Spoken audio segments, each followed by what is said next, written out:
제 나이 73, 황영자입니다. 자식이라고는 외아들 하나, 이진성. 그 녀석 하나 바라보고 악착같이 살아온 세월이었어요. 남편 일찍 여의고 홀몸으로 아들 하나 키우는 게 어디 쉬운 일이었겠습니까? 시장 좌판에 앉아 언손 호호 불어가며 장사했고 밤에는 남의 집 허드레들도 마다치 않았습니다. 그렇게 키운 아들이 번듯하게 자라 대기업에 다니고 어여쁜 여자 만나 결혼까지 했으니 제 인생, 이만하면 성공한 인생이라 생각하며 살아왔어요. 아들 녀석의 전화를 받은 건 바로 어제였습니다. 쨍한 가을 햇살이 거실 깊숙이 들어와 먼지를 반짝이던 평화로운 오후였죠. 모르는 번호는 잘 받지 않지만 왠지 받아야 할 것 같은 기분에 통화 버튼을 눌렀습니다. 엄마. 수화기 너머로 들려오는 아들의 목소리가 영 힘이 없더라고요. 제 마음이 쿵 내려앉는 것 같았죠. 무슨 일이 있나 싶어 다급하게 물었습니다. 아이고, 내 아들. 웬일이야, 이 시간에. 회사 아니었어? 목소리가 왜 그래? 어디 아픈 거냐? 아니야, 엄마. 아픈 거 아니야. 그냥 엄마 목소리 듣고 싶어서 전화했어. 이럴 때마다 어미의 가슴은 미어집니다. 다 큰 자식이, 그것도 40이 넘은 사내놈이 어미 목소리가 듣고 싶다는 건 세상살이가 그만큼 고되다는 뜻 아니겠어요. 저는 아무것도 묻지 않고 그저 그래, 잘했다. 우리 아들. 하고 다독여 주었습니다. 잠시 침묵이 흐른 뒤 아들이 조심스럽게 입을 열었어요.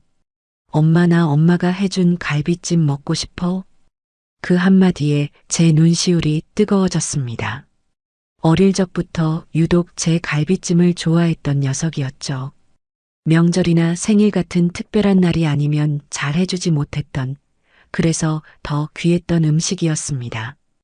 짭조름하면서도 달달한 그 맛을 잊지 못하고 있다는 아들의 말이 어찌나 애틋하고 짠하던지요. 그래, 우리 아들, 엄마 갈비찜 먹고 싶었어? 아이고, 진작 말하지. 당장 해줘야지. 내일이라도 해서 가져다 줄까? 정말? 바쁜데 괜찮겠어, 엄마. 바쁘긴 뭐가 바빠. 우리 아들 먹고 싶다는데 하늘의 별이라도 따다 줘야지. 기다려. 엄마가 이 세상에서 제일 맛있는 갈비찜 만들어서 갈게. 전화를 끊고 나서도 한참을 수화기를 손에 쥔 채 앉아 있었습니다.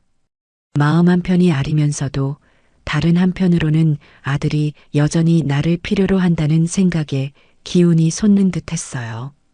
그래, 내가 살아있는 이유가 바로 저 녀석인데. 까짓 갈비찜이 대수겠습니까? 다음 날 저는 동이 트기도 전에 잠자리에서 일어났습니다. 갈비찜은 손이 많이 가는 음식이라 아침 일찍부터 서둘러야 했어요.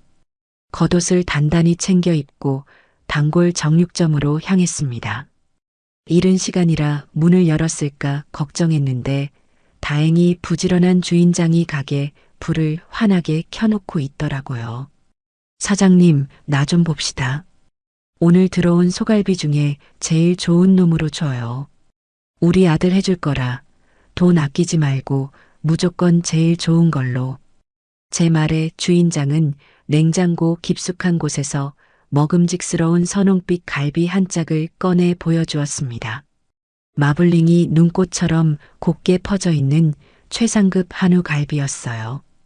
가격은 생각보다 비쌌지만 아들 입에 들어갈 음식이라 생각하니 하나도 아깝지 않았습니다.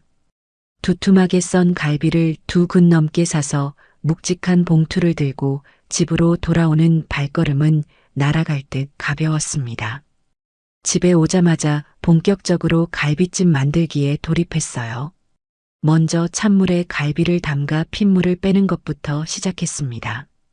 1시간 간격으로 물을 서너 번 갈아주며 핏물을 완전히 제거해야 누린내가 나지 않는 법이죠. 핏물이 빠지는 동안에는 양념장을 만들었습니다. 간장과 설탕, 다진 마늘과 생강, 후추를 넉넉히 넣고 감칠맛을 더하기 위해 배와 양파를 강판에 곱게 갈아집을 냈어요.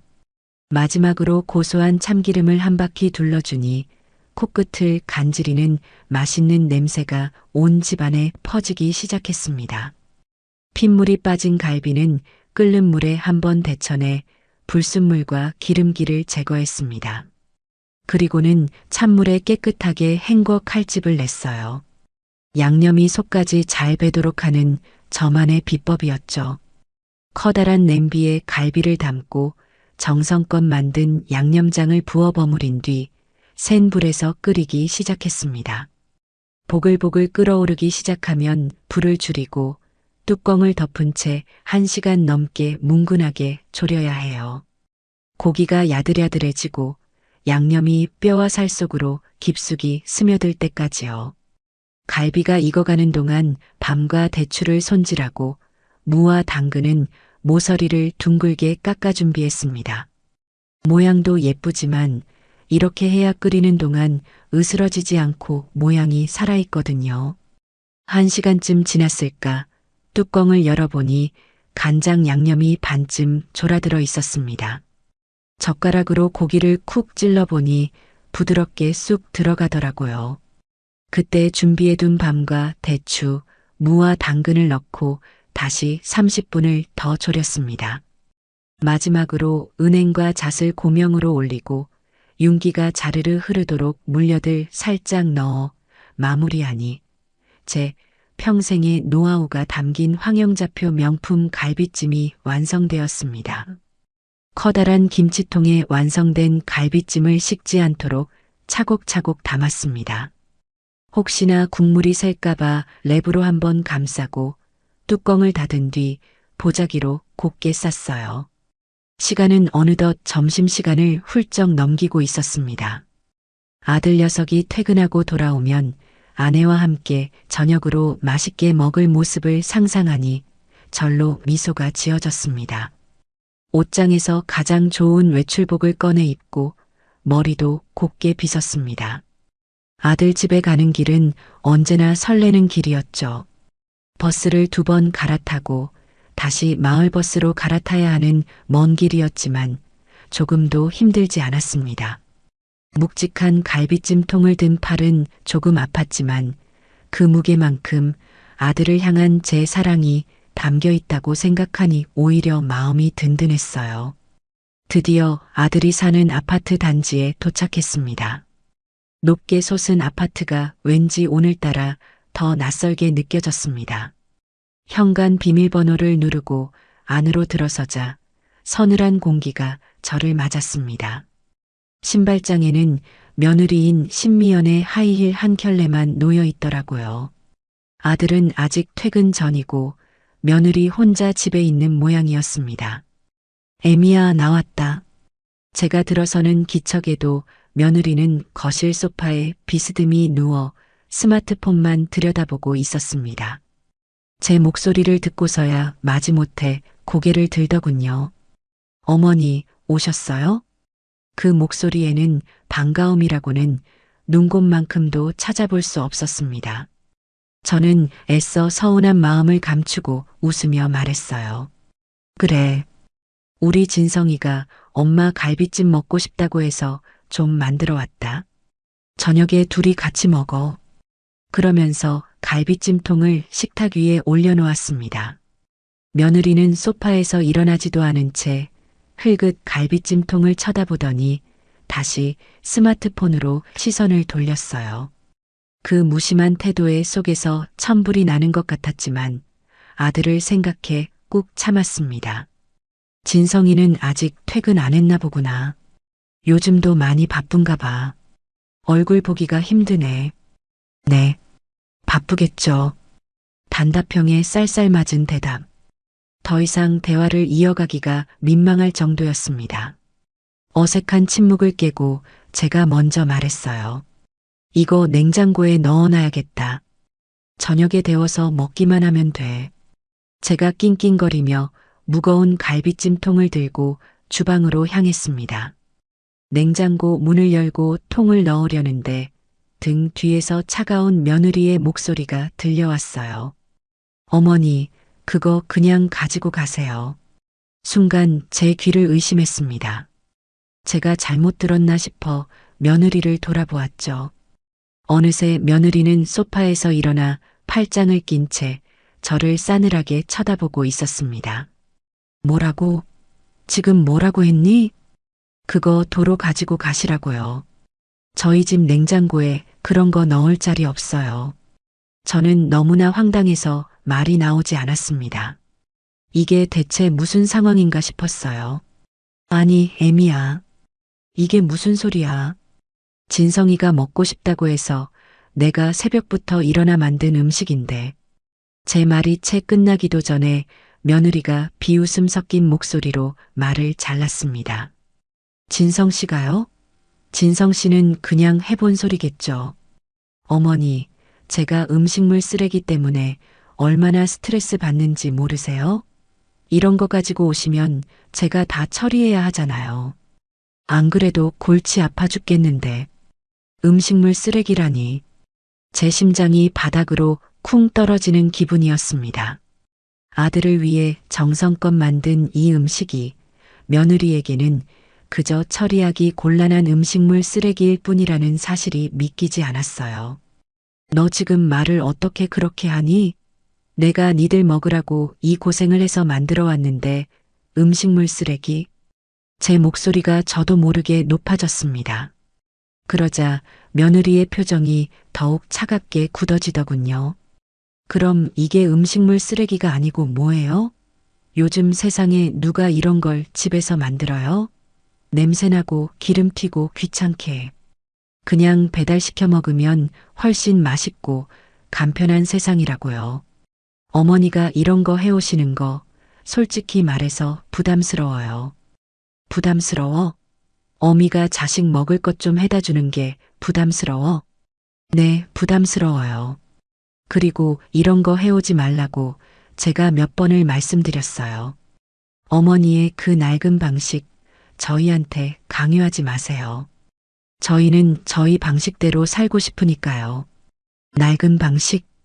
그 말이 비수처럼 제 가슴에 꽂혔습니다. 자식을 위하는 어미의 마음이 정성껏 만든 음식이 이 아이에게는 그저 낡고 부담스러운 구시대의 유물일 뿐이었던 겁니다. 저는 더 이상 참을 수가 없었어요. 이게 지금 시어미한테 할 소리야? 너 정말 버르장머리가 없구나. 버르장머리요? 지금 저 가르치시는 거예요? 어머니나 잘하세요. 시대에 뒤떨어지는 행동으로 자식들 피곤하게 만들지 마시고요. 그 갈비찜 냄새나니까 당장 가지고 나가세요. 안 그러면 제가 음식물 쓰레기 봉투에 담아서 버릴 테니까. 며느리는 그렇게 쏘아붙이고는 거실 창가로가 창문을 활짝 열어젖혔습니다.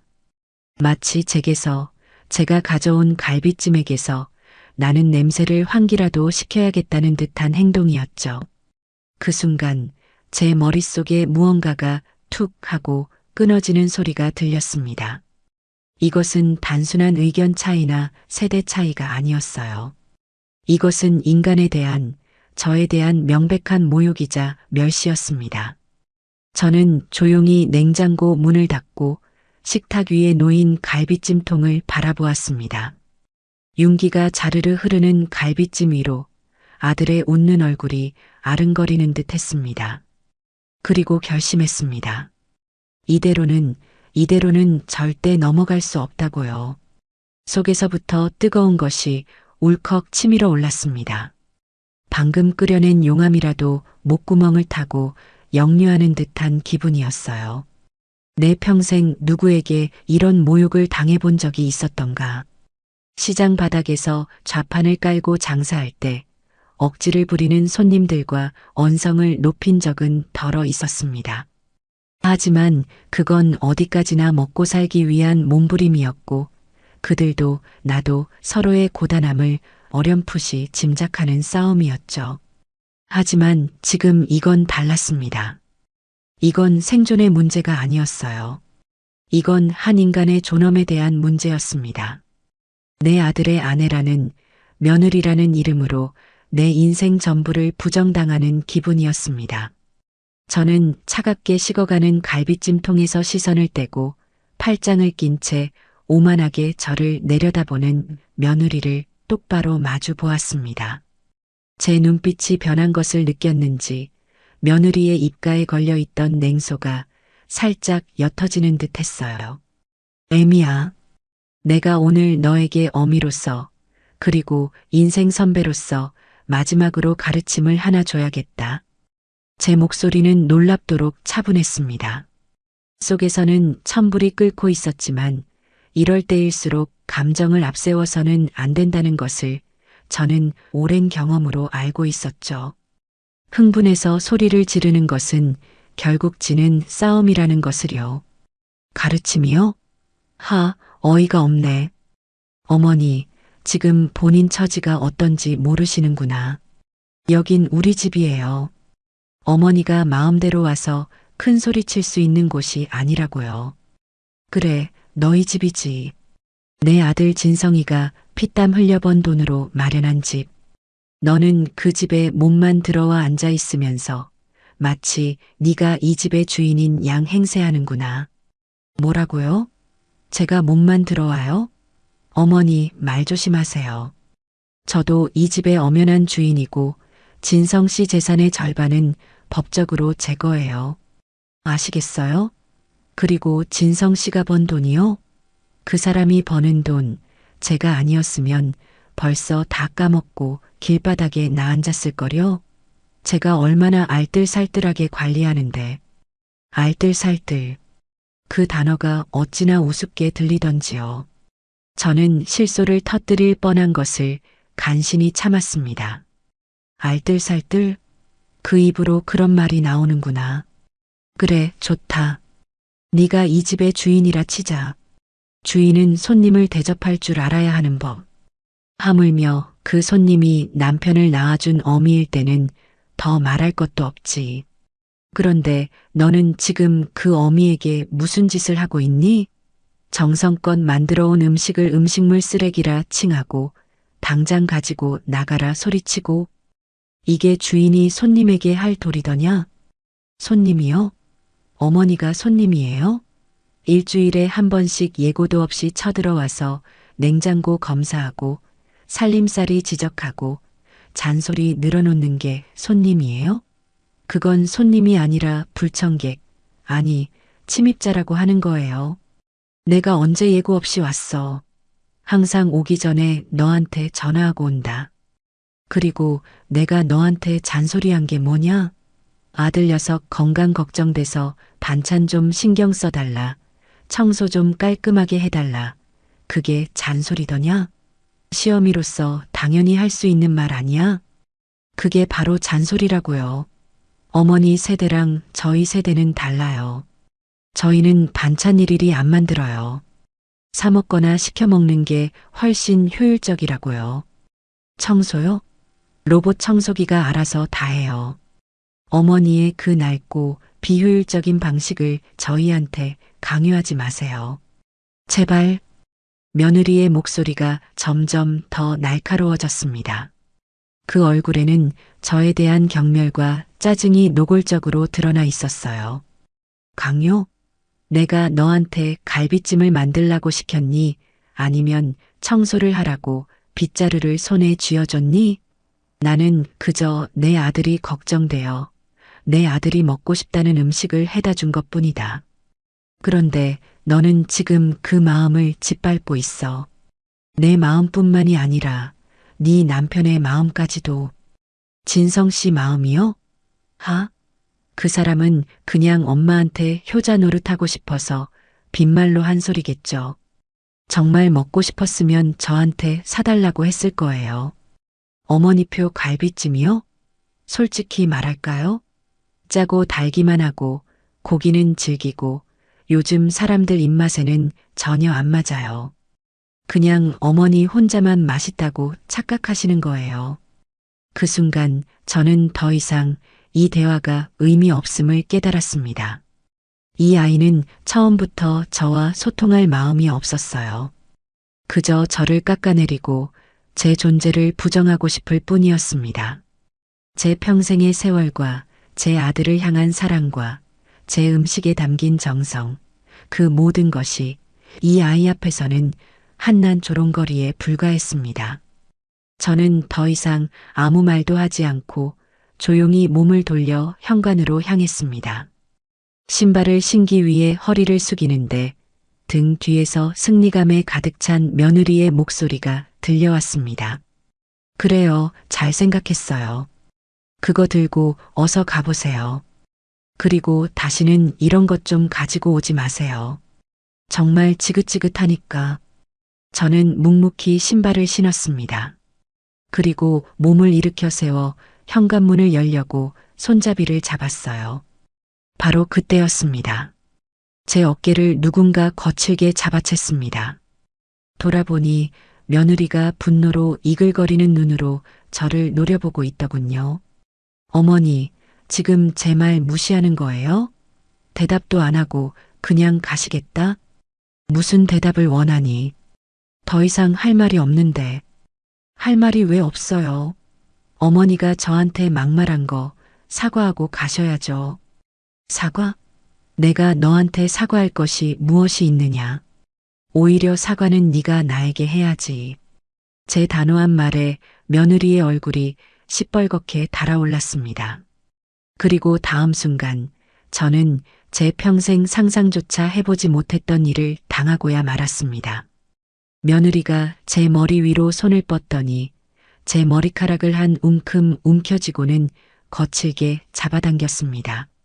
이 늙은이가 정말 끝까지 사람 속을 긁네. 두피가 찢어지는 듯한 고통과 함께 제 몸이 휘청거렸습니다. 순간 너무나 큰 충격에 숨이 턱 막혔어요. 세상이 하얗게 변하는 것 같았습니다. 내 며느리가, 내 아들의 아내가 지금 내 머리채를 잡고 있다. 이 사실이 현실로 받아들여지지 않았습니다. 하지만 그 충격은 아주 잠시였습니다.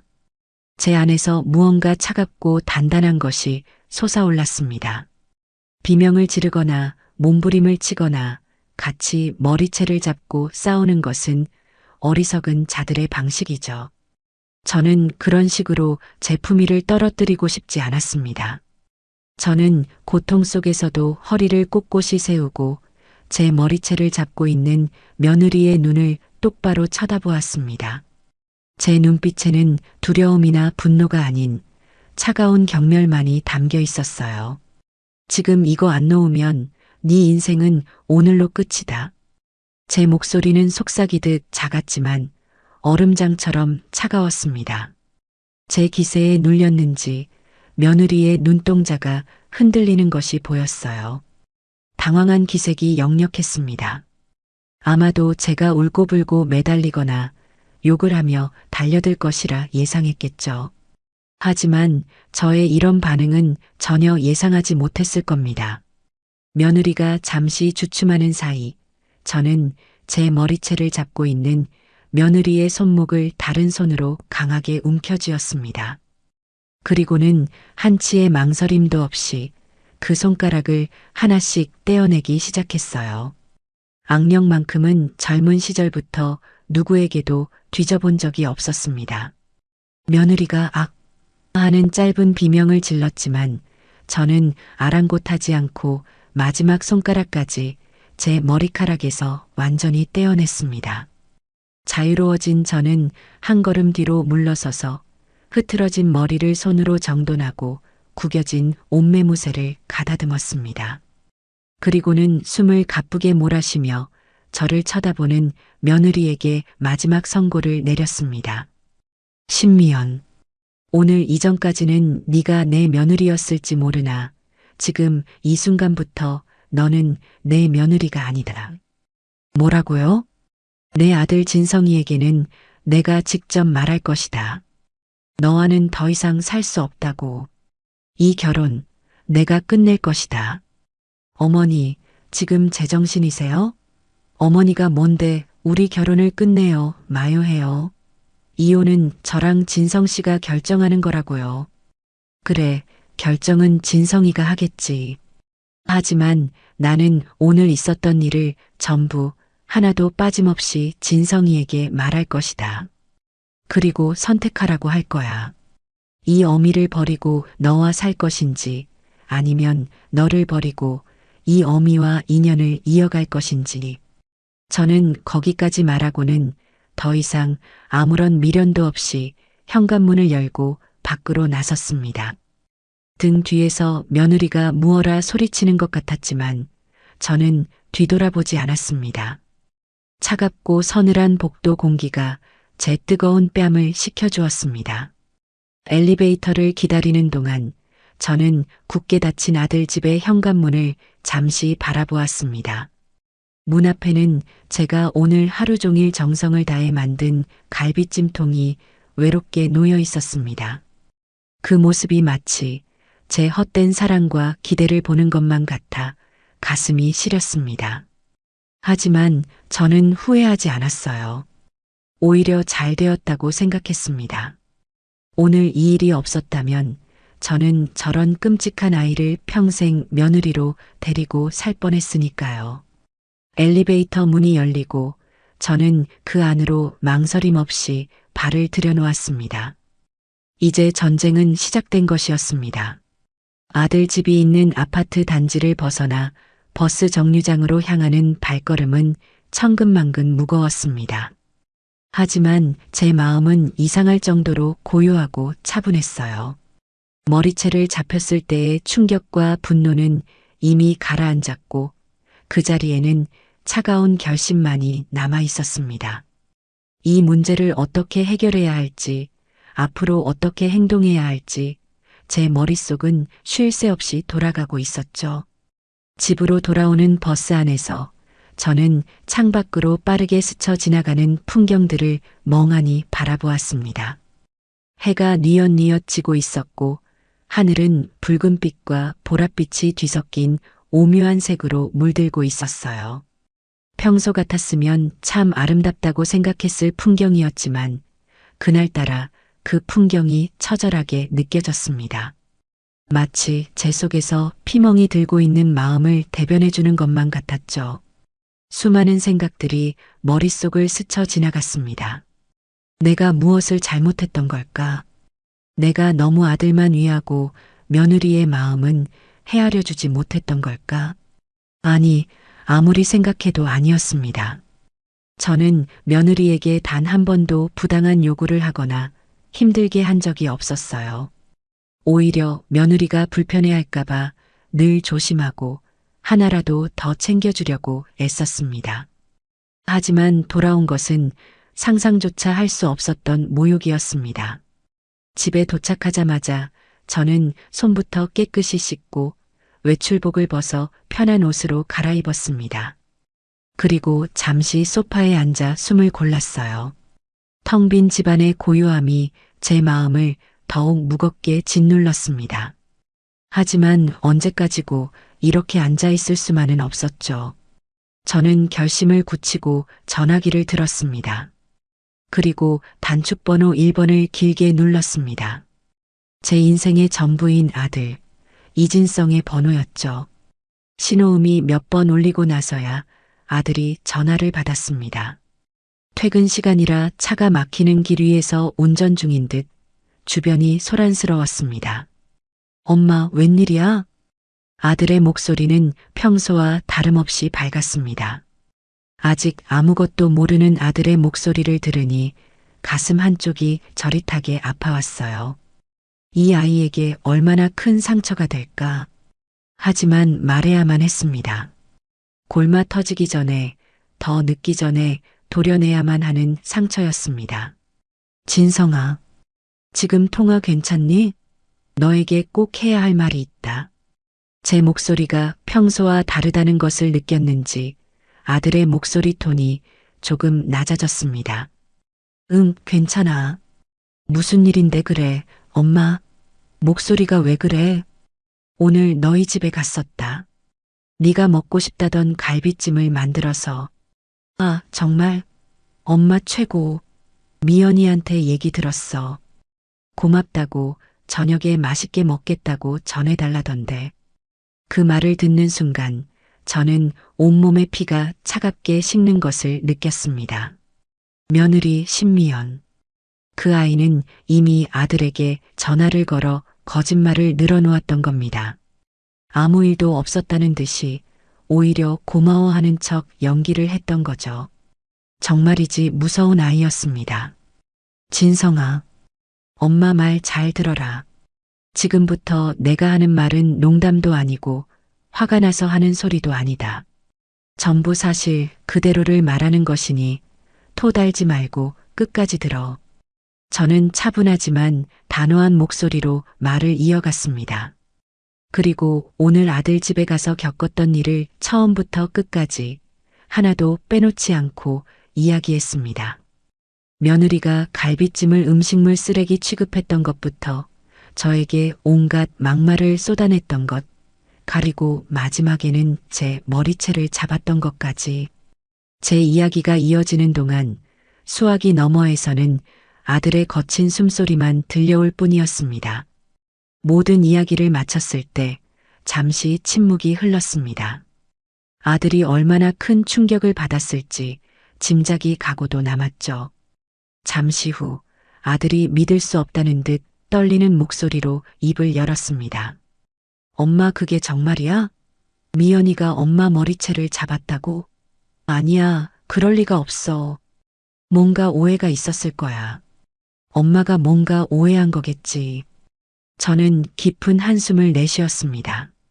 예상했던 반응이었지만 실망스러운 것은 어쩔 수 없었어요. 오해? 진성아, 네 아내가 내 머리카락을 움켜쥐고 흔들었는데 그게 어떻게 오해가 될 수 있니? 내가 맞은 고통이 오해고 내가 받은 모욕이 오해란 말이냐? 아니, 내 말은 그게 아니라 미연이가 원래 그런 애가 아니잖아. 스트레스가 많아서 요즘 회사 일 때문에 많이 힘들어했거든.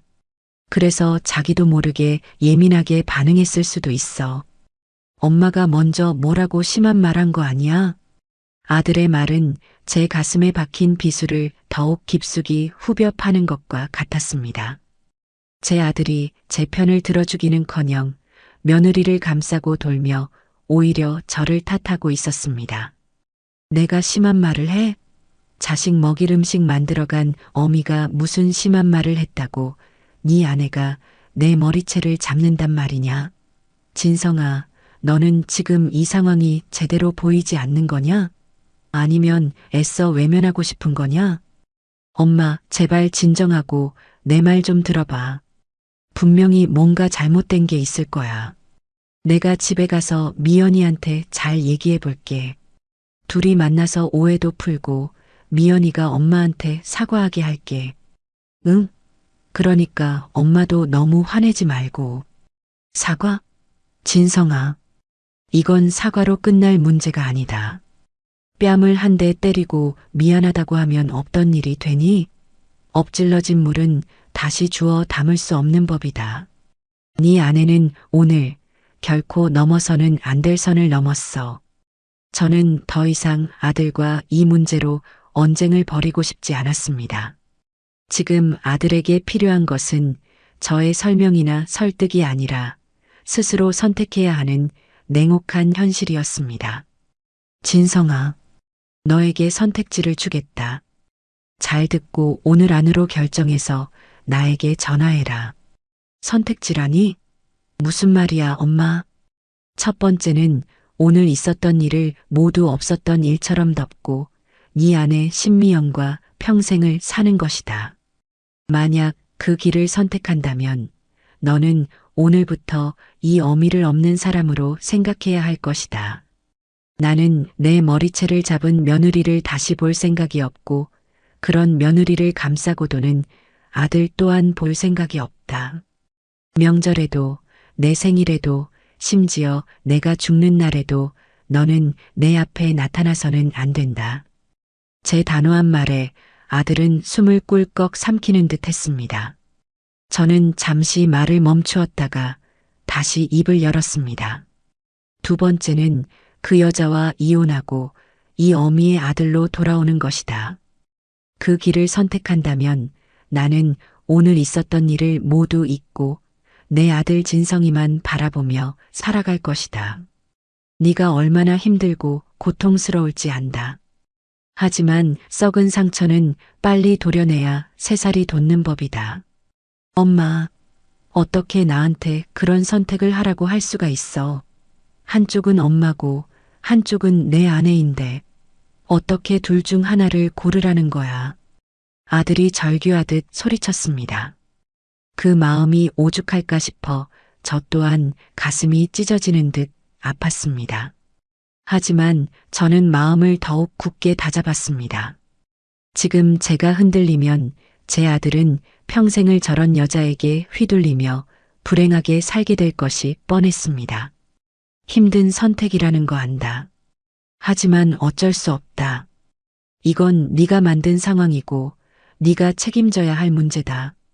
네가 어떤 여자를 아내로 들였는지 그 결과가 바로 오늘이다. 그러니 똑똑히 보고 현명하게 판단해라. 오늘 밤 자정까지다. 그때까지 연락이 없으면 너는 첫 번째를 선택한 것으로 알겠다. 그럼 이만 끊는다. 저는 아들이 무어라 더 말할 틈도 주지 않고 그대로 전화를 끊어버렸습니다. 전화기를 내려놓는 손이 사시나무처럼 떨리고 있었어요. 소파에 주저앉으니 온몸에서 힘이 쭉 빠져나가는 기분이었습니다. 저는 한참 동안이나 소파에 못 박힌 듯 앉아 있었습니다. 집안의 모든 소리가 멎은 듯 제 귀에는 제 심장이 쿵쾅거리는 소리만 요란하게 들려왔어요. 아들의 절규 섞인 목소리가 귓가에 맴돌며 제 마음을 핥히었습니다. 제가 너무 잔인한 요구를 한 걸까? 아무리 그래도 그렇지. 어떻게 아들에게 아내와 어머니 둘 중 하나를 선택하라는 말을 할 수 있었을까? 잠깐의 후회가 밀려왔지만 저는 이내 고개를 가로저었습니다. 아니, 이건 잔인한 것이 아니라 현실을 직시하게 해주는 것이었어요. 썩은 동아줄이라는 것을 알면서도 붙잡고 가게 내버려 두는 것이야말로 정말 잔인한 일이니까요. 시간은 더디게 흘러갔습니다. 벽에 걸린 괴종시계의 초침 소리가 유난히 크게 들리는 밤이었습니다. 저는 저녁도 거른 채 그저 아들의 연락만을 초조하게 기다리고 있었어요. 아들이 과연 어떤 선택을 할까? 제 머릿속은 온통 그 생각뿐이었습니다. 그 시각 아들 녀석은 아마 지옥 같은 시간을 보내고 있었을 겁니다. 그리고 그 지옥의 불을 활활 지피고 있는 것은 다름 아닌 며느리 신미연이었겠죠. 제 전화를 받고 충격에 빠진 아들이 집에 도착했을 때 며느리는 어떤 모습으로 그를 맞이했을까요? 안 봐도 눈에 선했습니다. 뻔하죠. 현관문이 열리는 소리가 들리자마자 며느리는 눈물 콧물을 다 짜내면서 아들에게 달려가 안겼을 겁니다. 그리고는 세상에서 가장 억울하고 가련한 여인인 척 연기를 시작했겠죠. 진성 씨, 나 무서워 죽는 줄 알았어. 어머님이 나한테. 아마 말도 제대로 잊지 못하고 어깨를 들썩이며 우는 척 했을 겁니다. 착하고 마음 약한 제 아들은 그 모습에 또 마음이 흔들렸을 테고요. 아들이 놀라서 미연아, 왜 그래? 엄마가 뭐라고 했는데 그래? 하고 물으면 그때부터 본격적인 거짓말 연극이 시작되었을 겁니다. 오늘 어머님이 갈비찜을 가지고 오셨어. 나는 너무 감사해서 맛있게 먹겠다고 했는데 갑자기 나한테 막말을 하시는 거야. 너는 살림도 제대로 못하고 진성 씨 벌어다주는 돈으로 사치만 부린다고. 자신이 했던 말은 쏙 빼놓고 제가 하지도 않은 말들을 지어내 저를 악독한 시어머니로 만들었을 게 분명합니다. 아들이 엄마가 그랬을 리가 없는데 하며 고개를 갸웃거리면 며느리는 더욱 서럽게 울며 결정적인 한 방을 날렸을 거예요. 내가 뭘 그렇게 잘못했어? 나 정말 열심히 살림하고 진성 씨 내조하려고 노력하는데 어머님은 왜 나를 이렇게 미워하시는지 모르겠어. 너무 억울해서 못 살겠어, 정말. 그렇게 아들의 죄책감과 동정심을 자극하고 모든 잘못을 저에게 떠넘겼을 겁니다. 그리고는 마치 자기가 피해자인 양, 자기가 더 큰 상처를 받은 양 행세했겠죠. 제 생각이 거기까지 미쳤을 때 갑자기 제 휴대폰이 띠링하는 소리와 함께 울렸습니다. 심장이 덜컥 내려앉았어요. 아들에게서 온 문자였습니다. 저는 떨리는 손으로 휴대폰을 들어 메시지를 확인했습니다. 엄마, 이게 어떻게 된 거야? 미연이가 보낸 사진인데 엄마가 밀어서 이렇게 다쳤다는데 사실이야? 문자 메시지와 함께 전송된 사진 한 장. 사진 속에는 며느리의 하얀 팔뚝이 찍혀 있었습니다. 그런데 그 팔뚝에 시퍼렇게 커다란 멍이 들어 있었어요. 누가 봐도 심하게 부딪히거나 맞아서 생긴 멍 자국이었습니다. 사진을 보는 순간 저는 실소조차 나오지 않았습니다. 그저 기가 막힐 뿐이었어요. 정말이지 상상 그 이상으로 독하고 무서운 아이였습니다. 제가 자기 머리채를 잡은 제 손을 떼어내는 과정에서 약간의 실랑이가 있었던 것은 사실입니다. 하지만 그 정도로 저런 멍이 들 수는 없었어요. 더군다나 저 멍은 막 생긴 상처가 아니라 생긴 지 꽤 시간이 지난 것처럼 보였습니다. 아마도 며칠 전에 어디 부딪혀서 생긴 멍을 마치 오늘 제가 건드려서 생긴 것처럼 조작한 것이 틀림없었습니다. 저는 휴대폰을 든 채 한참을 망연자실하게 앉아 있었습니다. 분노를 넘어 허탈한 감정이 밀려왔어요. 어떻게 사람이 저렇게까지 사악할 수 있을까? 자신의 잘못을 덮기 위해 시어머니에게 누명까지 씌우려고 하다니요. 저는 답장을 보내지 않았습니다. 지금 이 상황에서 제가 무슨 말을 한들 아들에게 변명처럼 들릴 뿐이라는 것을 알았기 때문입니다. 나는 밀지 않았다. 저 멍은 내가 만든 게 아니다라고 말해봤자 아들은 혼란스러워할 뿐 제 말을 온전히 믿어주지 않을지도 모릅니다. 오히려 며느리의 눈물과 조작된 증거 앞에서 제가 거짓말을 한다고 생각할 수도 있겠죠. 그래, 좋다. 어디까지 하나 보자. 저는 휴대폰을 소파 위에 던져두고 자리에서 일어났습니다. 그리고는 주방으로 가 물을 한 잔 마셨어요. 차가운 물이 타는 듯한 제 속을 조금이나마 진정시켜주는 것 같았습니다. 이 싸움은 이제 감정적으로 호소해서 이길 수 있는 싸움이 아니었습니다. 눈물과 거짓말로 무장한 며느리를 상대로 저 또한 명백한 증거와 사실로 맞서야만 했습니다. 아들이 스스로 진실을 깨닫고 제 며느리가 얼마나 무서운 사람인지를 제 눈으로 똑똑히 확인하게 만들어야 했습니다. 문득 제 머릿속에 한 가지 기억이 스쳐 지나갔습니다. 몇 달 전 아들 집에 들렀을 때의 일이었어요.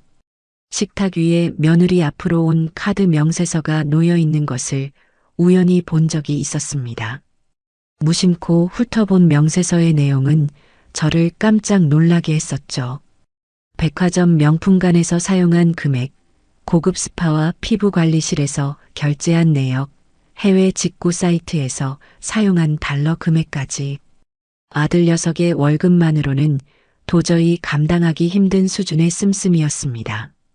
그때는 그저 요즘 젊은 애들은 다 이렇게 사나 보다 하고 아들이 능력이 좋으니 저 정도는 감당할 수 있겠지 하고 애써 좋게 생각하며 넘겼습니다.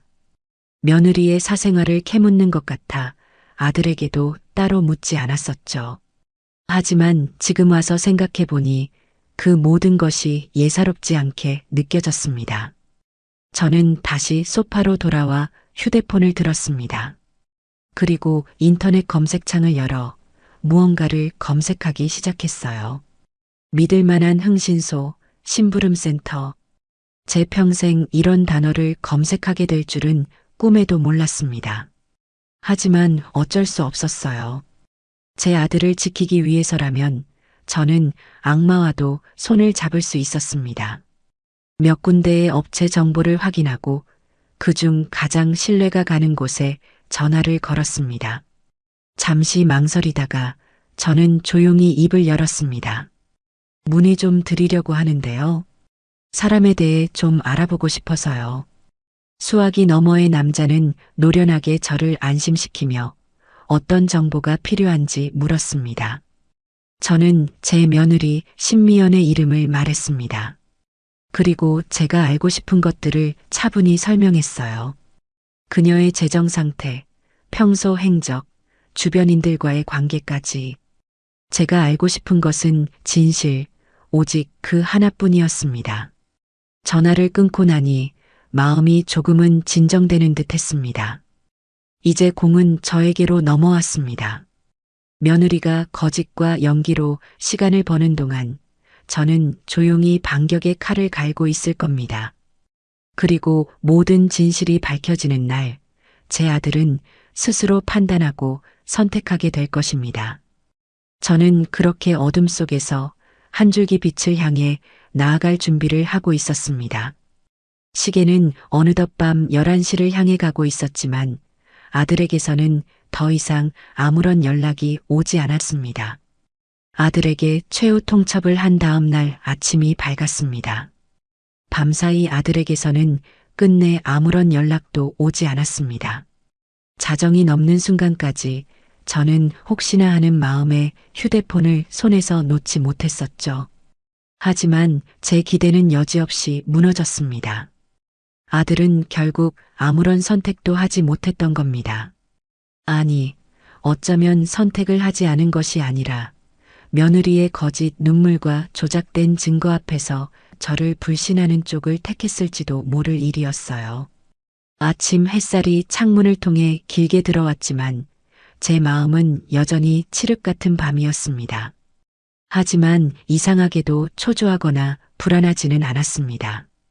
오히려 시간이 제 편이라는 확신이 들었죠. 진실은 언젠가 반드시 모습을 드러내는 법이고 저는 그 시간을 조금 앞당기기 위한 준비를 시작했을 뿐이니까요. 저는 아침 식사도 거른 채 어젯밤 연락해두었던 흥신소에 다시 전화를 걸었습니다. 약속 장소와 시간을 정하기 위해서였죠. 제가 먼저 전화를 걸자 수화기 너머의 남자는 조금 놀란 듯 했습니다. 아마도 제 나이대의 늙은 여인이 이런 일로 연락했다는 사실이 의외였을 겁니다. 오전 10시에 시내 중심가에 있는 늘봄 다방에서 뵙겠습니다. 제가 먼저 가서 기다리고 있겠습니다. 남자는 능숙하게 약속을 잡았습니다. 저는 군말 없이 알겠다고 대답하고 전화를 끊었습니다. 그리고는 옷장으로 가 가장 눈에 띄지 않는 평범한 외출복으로 갈아입었습니다. 누군가의 뒤를 캐는 제 평생 단 한 번도 상상해 본 적 없는 일을 하러 가는 길이었습니다. 마음이 편할 리 없었죠. 하지만 이건 제 아들을 구하기 위한 일이고 썩어 문드러진 환부를 도려내기 위한 마지막 수술과도 같은 것이었습니다. 저는 스스로에게 몇 번이고 되뇌며 마음을 다잡았습니다. 나는 어미다. 어미는 자식을 위해서라면 지옥불에도 뛰어들 수 있는 존재다. 약속 장소인 늘봄 다방은 낡고 허름한 상가 2층에 자리한 옛날식 다방이었습니다. 삐걱거리는 계단을 올라 문을 열자 담배 연기와 커피 향이 뒤섞인 퀴퀴한 냄새가 코를 찔렀어요. 제가 들어섰지만 다방 안의 손님들은 누구 하나 저에게 관심을 보이지 않았습니다. 구석진 창가 자리에 앉아 창밖을 내다보며 약속한 사람을 기다렸습니다. 얼마 지나지 않아 양복 차림의 한 남자가 다방으로 들어와 두리번거리더니 제 쪽으로 다가왔습니다. 40 중반쯤 되어 보이는 평범하지만 어딘가 날카로운 인상을 가진 남자였어요. 황영자 여사님 되십니까? 네, 맞습니다. 남자는 제 맞은편 의자에 조용히 앉았습니다. 그리고는 다방 종업원에게 익숙하게 커피를 2잔 주문했습니다. 저는 본론부터 꺼냈습니다. 어젯밤에 말씀드린 신미연이라는 아이에 대해 알아봐 주십시오. 제가 원하는 것은 그 아이의 진짜 모습입니다. 사람들 앞에서 보이는 모습이 아닌 혼자 있을 때의 모습, 돈 씀씀이, 주변 관계, 모든 것을 알고 싶습니다. 저는 준비해간 봉투를 남자에게 건넸습니다. 봉투 안에는 며느리의 이름과 나이, 주소, 그리고 제가 알고 있는 몇 가지 정보들과 함께 착수금이 들어 있었습니다. 남자는 봉투를 열어 내용물을 꼼꼼히 확인하더니 고개를 끄덕였습니다. 알겠습니다, 어머님. 빠르면 사흘, 늦어도 일주일 안에는 중간 보고를 드릴 수 있을 겁니다. 저희는 합법적인 테두리 안에서 최대한 정확한 정보만을 수집합니다. 걱정하지 않으셔도 됩니다. 부탁드립니다. 제 아들의 인생이 걸린 일입니다.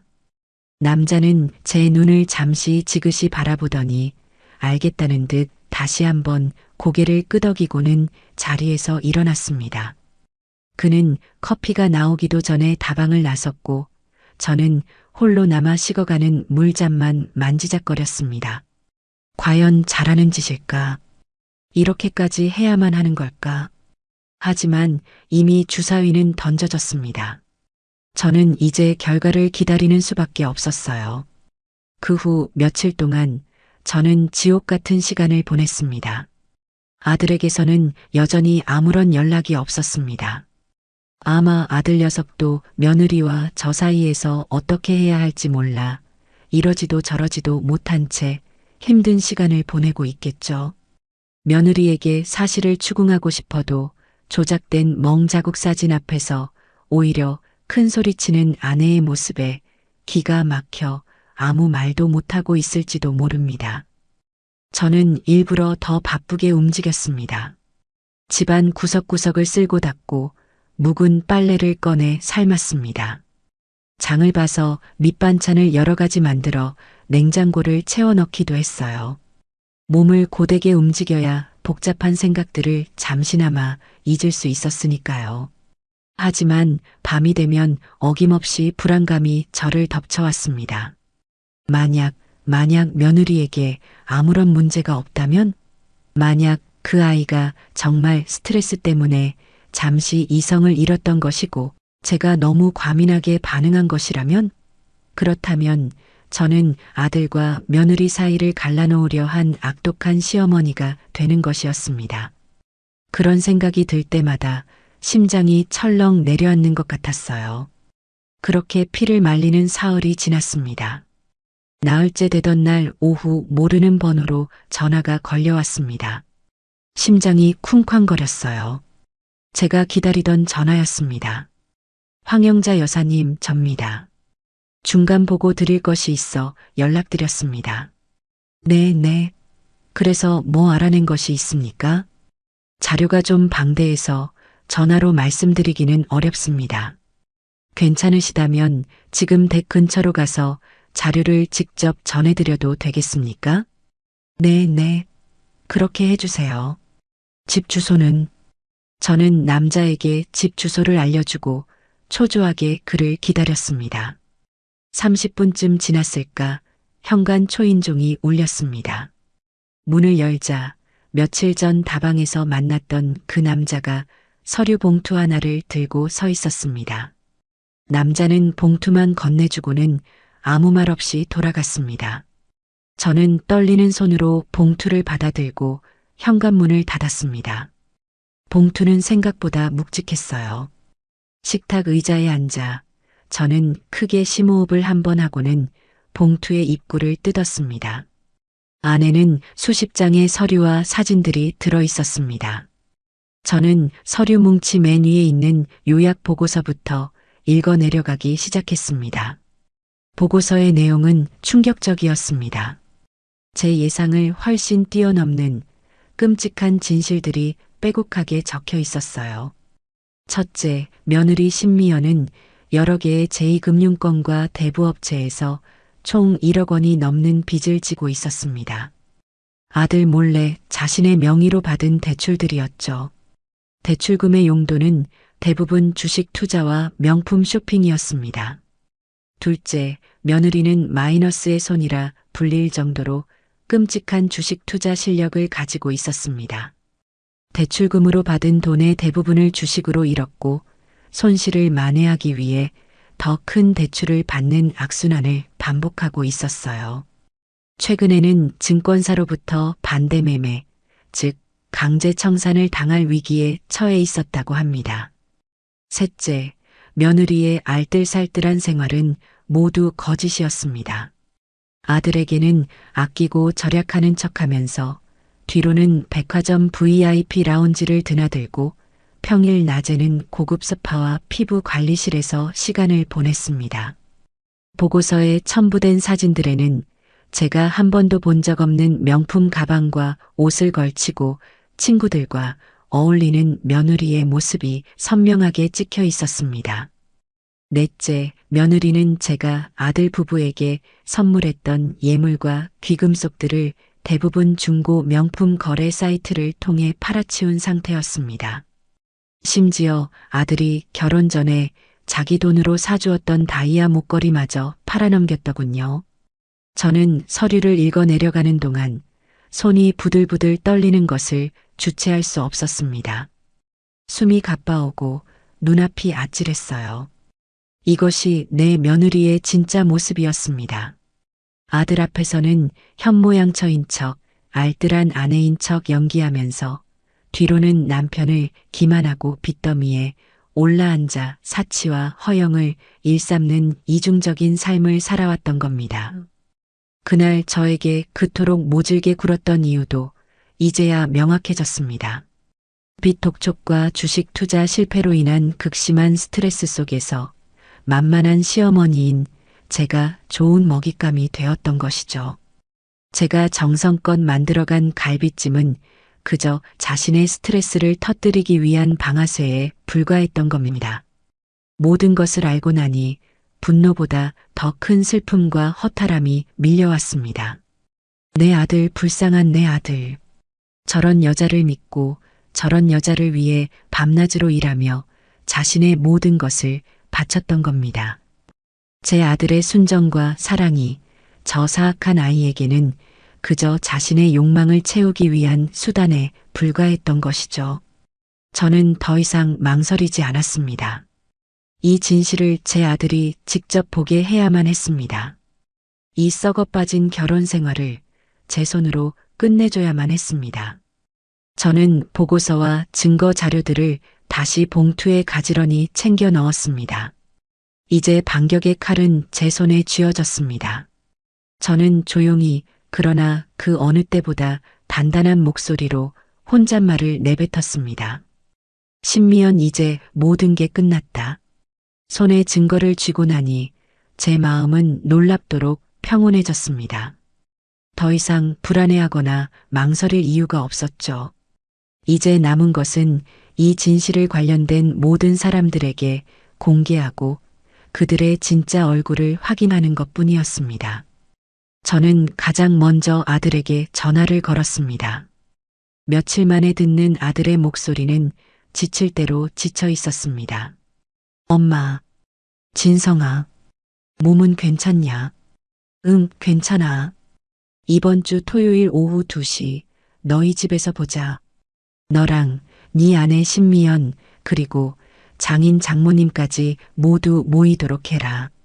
아주 중요한 이야기가 있으니 무슨 일이 있어도 모두 참석해야 한다고 전해. 제 목소리에는 어떠한 감정도 실려 있지 않았습니다. 아들은 제 단호함에 무어라 말을 하려다가 이내 포기한 듯 힘없이 대답했습니다. 알았어, 엄마. 그렇게 전할게. 아들과의 통화를 마친 뒤 저는 잠시 숨을 골랐습니다. 그리고는 사돈댁에 전화를 걸었어요.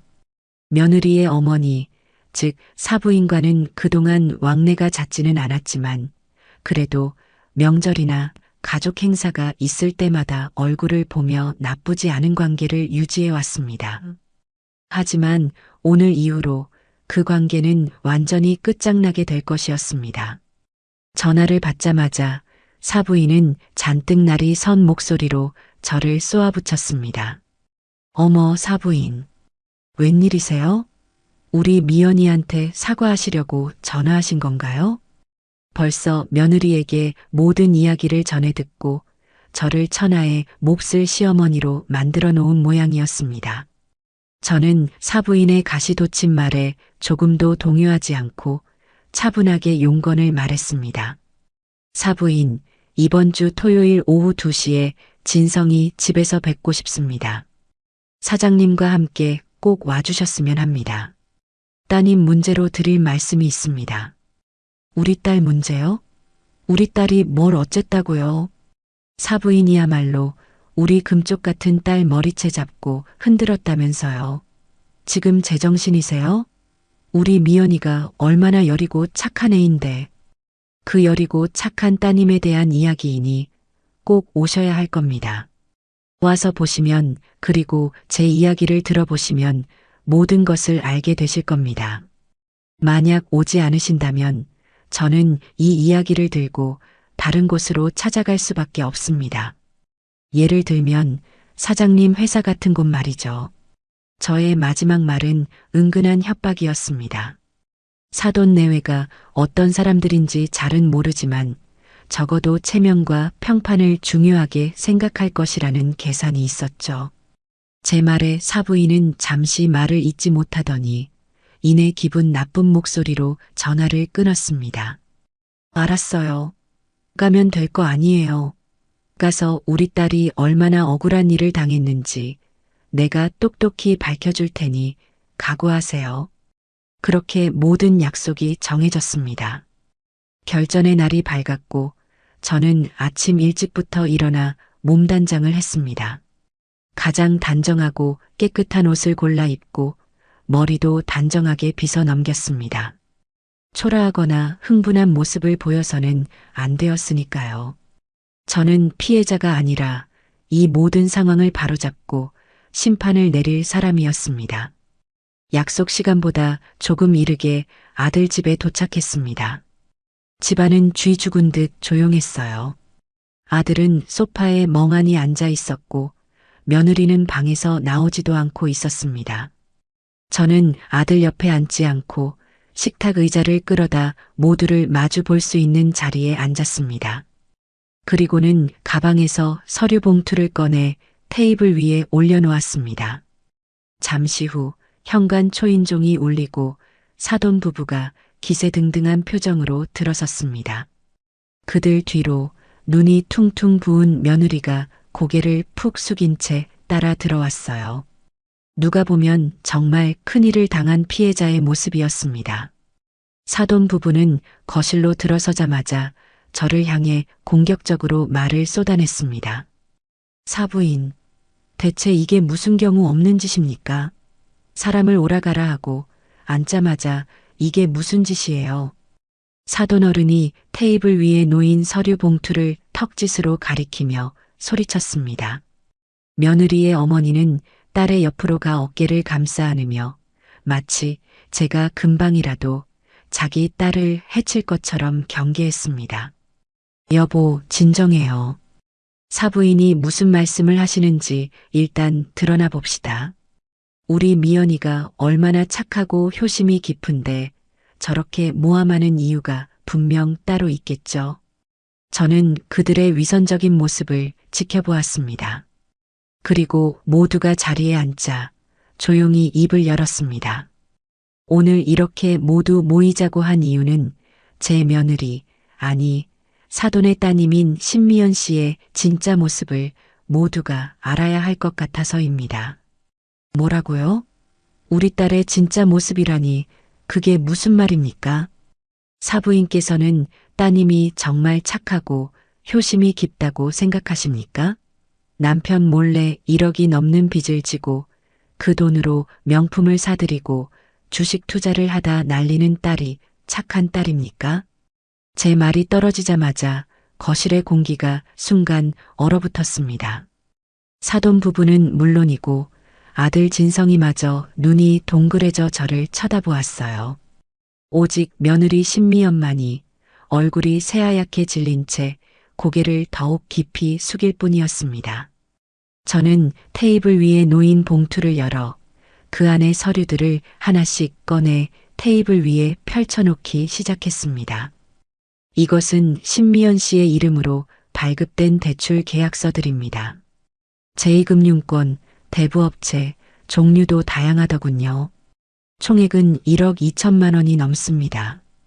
이것은 신미연 씨의 최근 1년간의 카드 사용 내역서입니다.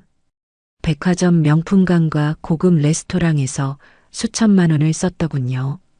진성이 월급으로는 도저히 감당할 수 없는 금액이죠. 저는 증거들을 하나씩 제시하며 차분하게 설명을 이어갔습니다. 그리고 이것은 신미연 씨가 중고거래 사이트에서 판매한 물품 목록입니다. 제가 결혼할 때 해준 예물 세트, 진성이가 사준 다이아 목걸이, 전부 여기에 있더군요. 헐값에 팔아서 생활비에 보탰을까요? 아니요. 아마 주식 투자로 잃은 돈을 메꾸거나 새로운 명품을 사기 위해 그랬을 겁니다. 사돈 부부의 얼굴이 하얗게, 파랗게, 시시각각 변해갔습니다.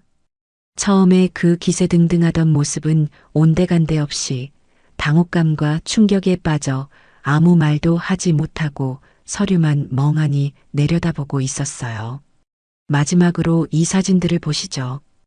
평일 낮에 남편은 회사에서 힘들게 일하고 있을 시간에 신미연 씨는 이렇게 친구들과 어울려 호화로운 생활을 즐기고 있었습니다.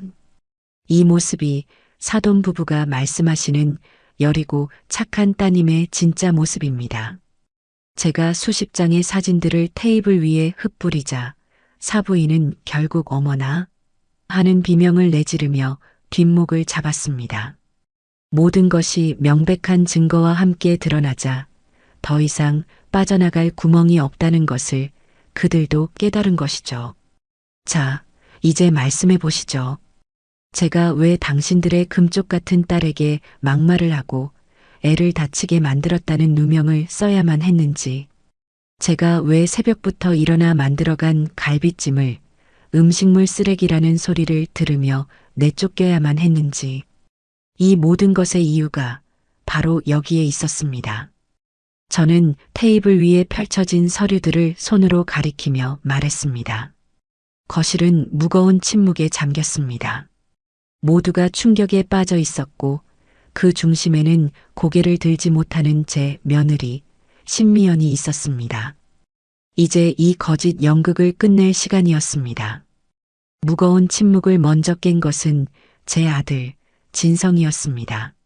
아들은 믿을 수 없다는 표정으로 테이블 위에 흩어진 서류들과 고개를 숙인 아내의 얼굴을 번갈아 쳐다보았습니다.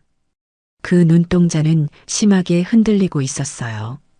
지난 며칠간 아내의 눈물과 거짓말에 속아 저를 원망하고 저와 아내 사이에서 얼마나 큰 갈등과 고뇌의 시간을 보냈을까요? 그 모든 혼란의 조각들이 이제야 하나의 끔찍한 진실로 맞춰지고 있는 순간이었습니다. 미연아, 아들이 잠에서 덜 깬 사람처럼 희미한 목소리로 아내의 이름을 불렀습니다. 이거 다 사실이야? 너 나한테 빚이 있다고 한 번도 말한 적 없잖아. 주식은 그냥 소액으로 재미삼아 하는 거라고 했잖아. 이게 다 정말이냐고 내가 묻고 있잖아. 아들의 목소리가 점점 커지며 끝내는 절규에 가까운 외침으로 변했습니다. 하지만 며느리는 아무런 대답도 하지 않았습니다. 그저 어깨를 잘게 떨며 소리 없이 눈물만 뚝뚝 흘릴 뿐이었어요. 그 눈물이 악어의 눈물이라는 것을 이제 이곳에 있는 모든 사람들이 알고 있었습니다. 아들은 결국 무너져 내렸습니다. 어떻게 나한테 이럴 수가 있어? 하는 말을 중얼거리며 소파에 주저앉아 두 손에 얼굴을 묻었습니다. 아들의 넓은 등이 가늘게 떨리고 있었어요. 제 아들이 울고 있었습니다.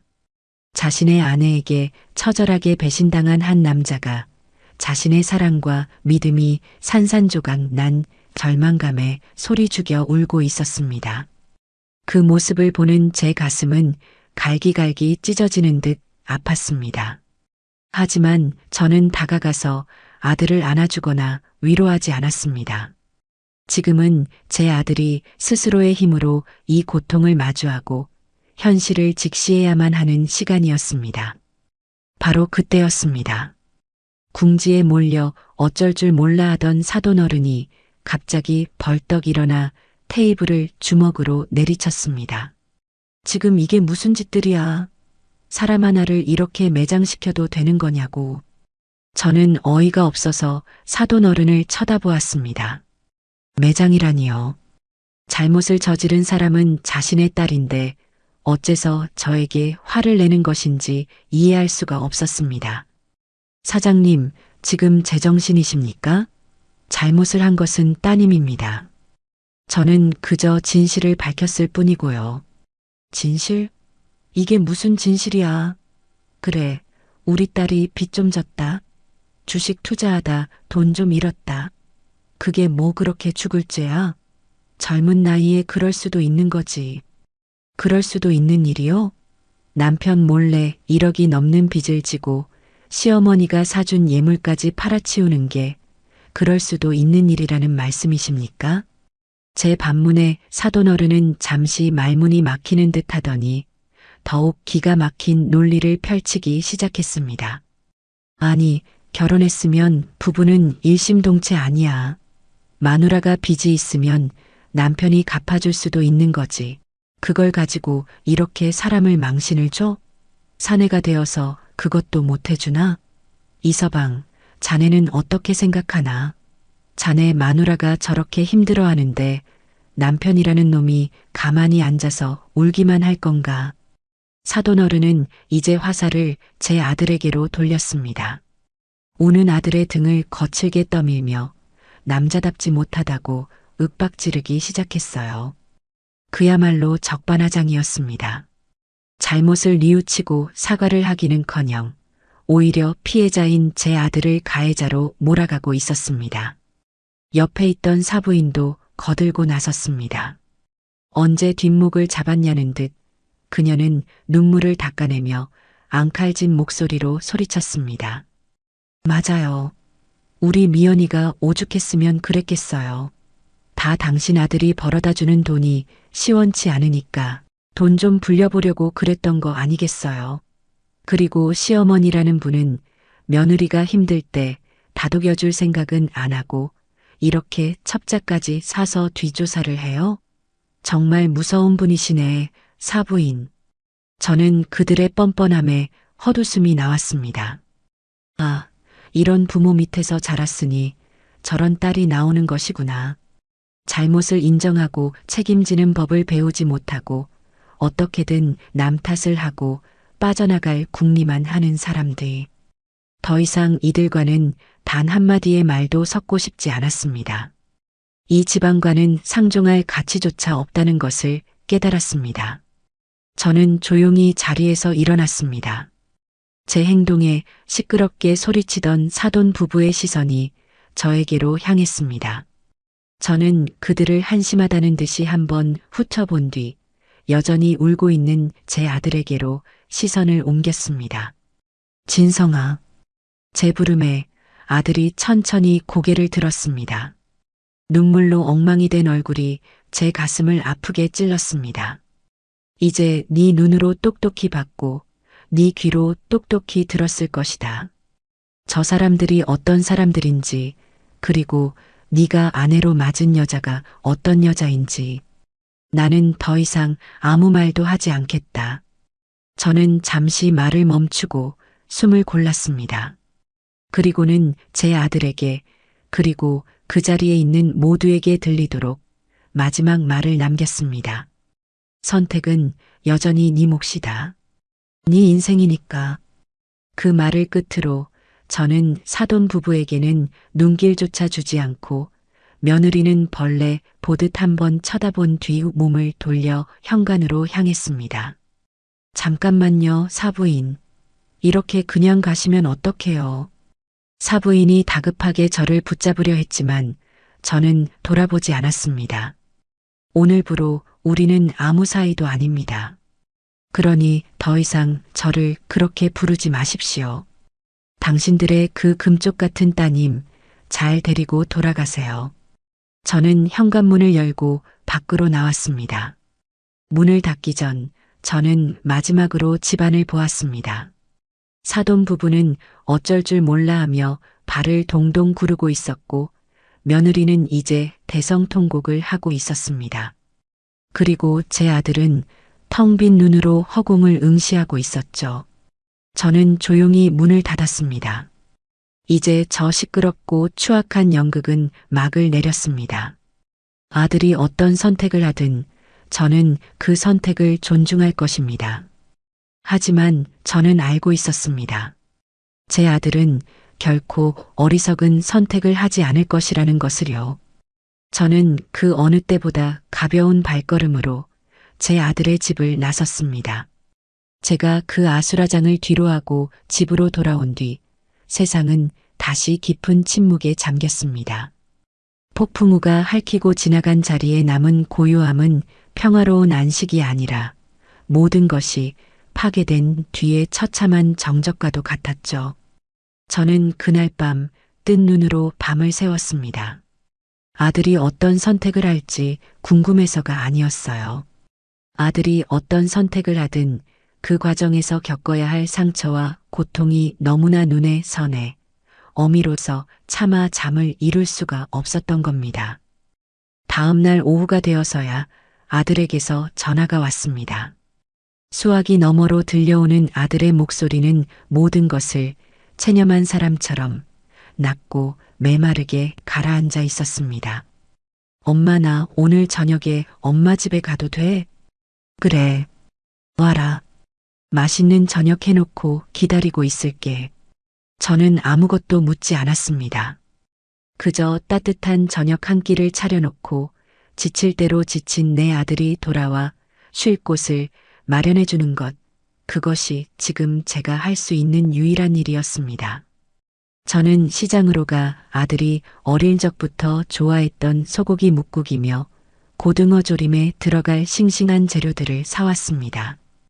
화려한 갈비찜이 아니었어요.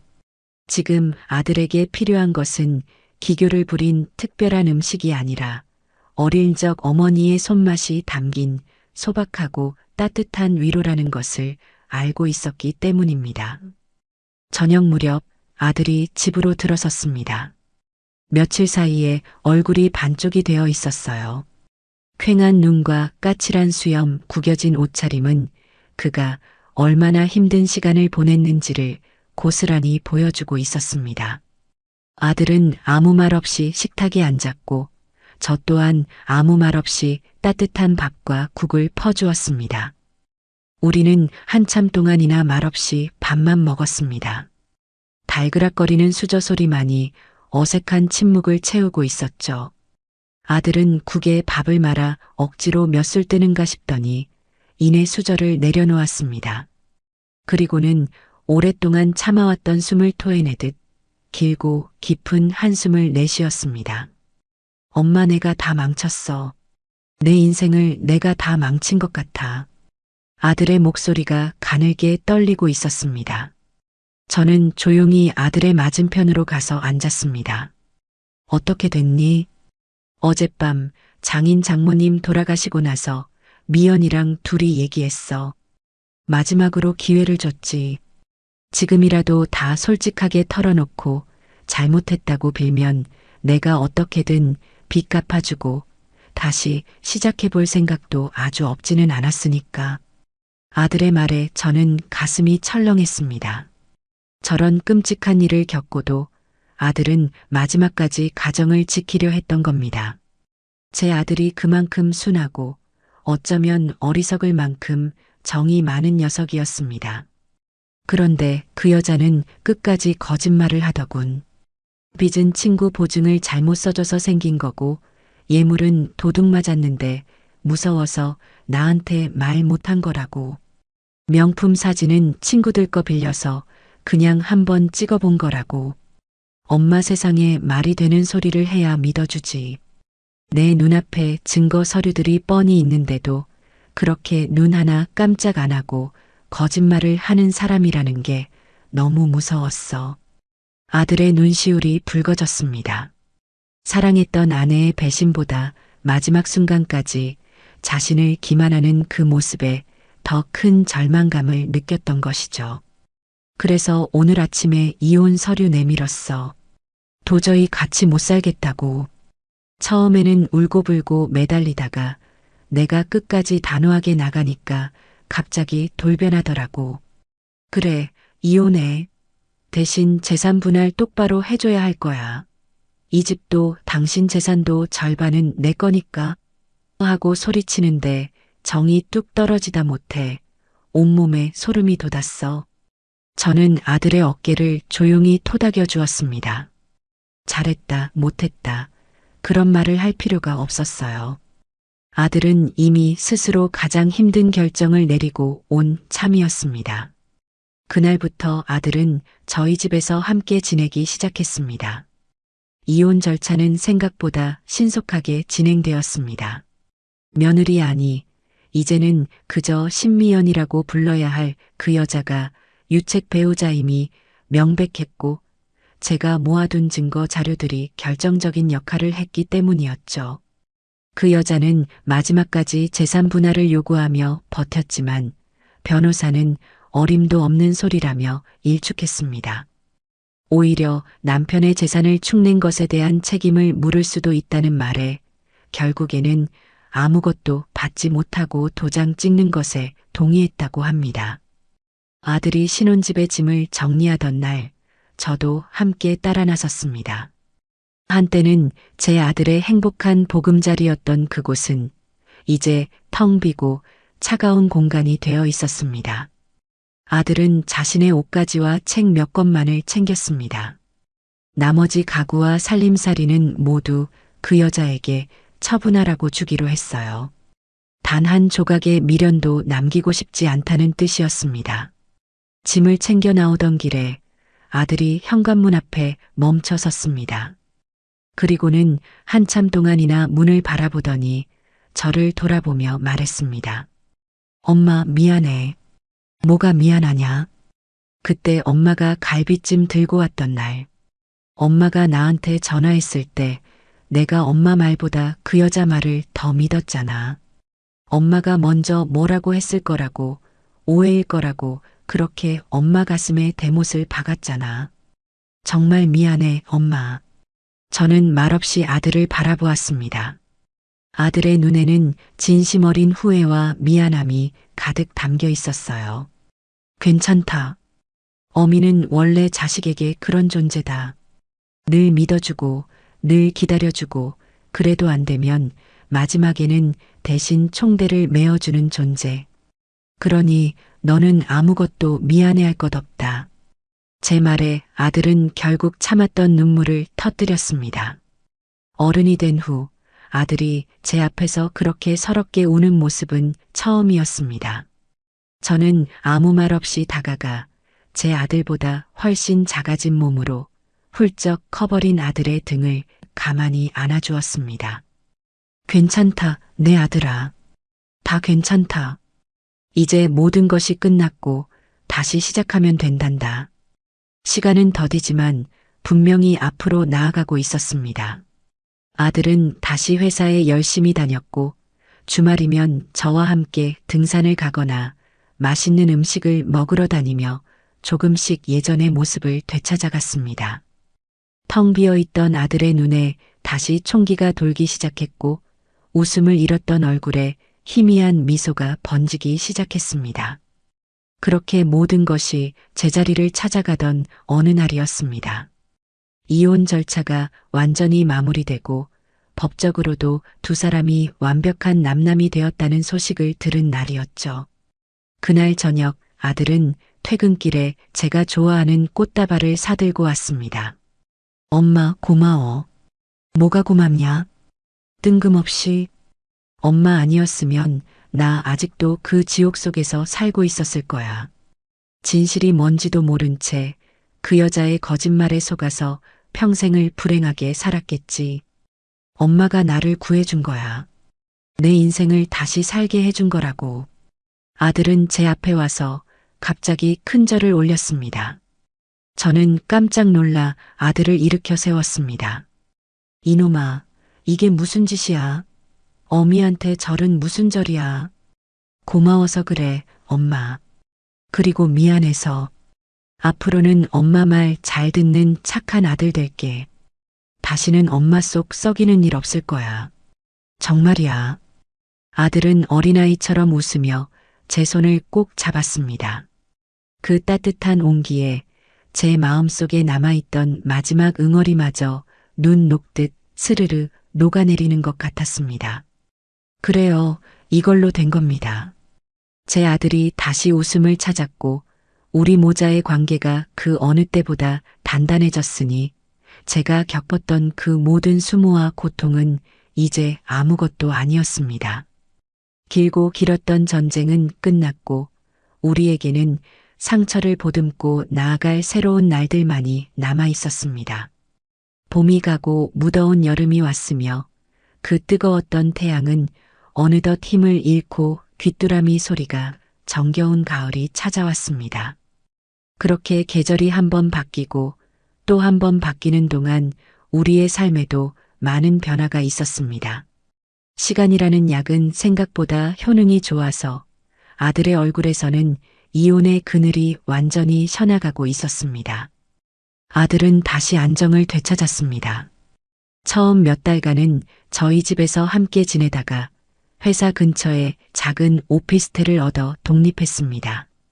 이제는 혼자만의 시간에 익숙해져야 한다면서요. 저는 서운한 마음도 들었지만 아들이 다시 홀로 서기를 준비하는 모습이 대견스러워 군말 없이 보내주었습니다.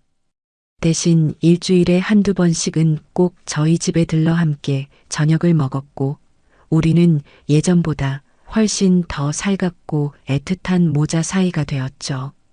아들은 주말이면 낚시 동호회에 나가거나 예전부터 배우고 싶었다던 기타를 배우기 시작했습니다. 텅 비었던 아들의 삶이 다시 건강한 일상으로 채워져 가는 모습을 보는 것이 저에게는 가장 큰 기쁨이었습니다. 저 역시 평온한 날들을 보내고 있었습니다. 아침이면 경로당에 나가 오랜 친구들과 함께 웃고 떠들고 오후에는 텃밭을 가꾸거나 책을 읽으며 소일했습니다. 그 지긋지긋했던 악몽 같은 일들은 이제 까마득한 예실처럼 느껴졌어요. 신미연이라는 이름 석자는 제 기억 속에서 거의 지워져 가고 있었습니다. 그 아이가 지금 어디서 어떻게 살고 있는지 저는 조금도 궁금하지 않았습니다. 그저 제 인생과 제 아들의 인생에서 완전히 사라져 주기를 바랄 뿐이었죠. 그러던 어느 가을날 오후였습니다. 볕이 좋아 마당에 나가 고추를 말리고 있는데 우편 배달부 아저씨가 편지 한 통을 건네주고 갔습니다. 요즘 세상에 손으로 쓴 편지를 받아보는 것은 참 드문 일이라 누구일까 궁금해하며 봉투를 뒤집어 보았습니다. 보내는 사람의 주소는 낯선 곳이었지만 그 아래 적힌 이름 석자를 보는 순간 제 심장이 쿵 하고 내려앉는 것 같았습니다. 신미연. 제 손이 순간 돌처럼 굳어졌습니다. 하마터면 편지를 땅에 떨어뜨릴 뻔했어요. 이게 대체 어찌된 일인가? 그 아이가 저에게 편지를 보낼 이유가 무엇이란 말인가? 제 마음속에서는 수만 가지 생각이 오갔습니다. 혹시 무슨 꿍꿍이가 있는 것은 아닐까? 돈을 요구하려는 걸까? 아니면 또 무슨 말도 안 되는 거짓말로 저를 괴롭히려 드는 걸까?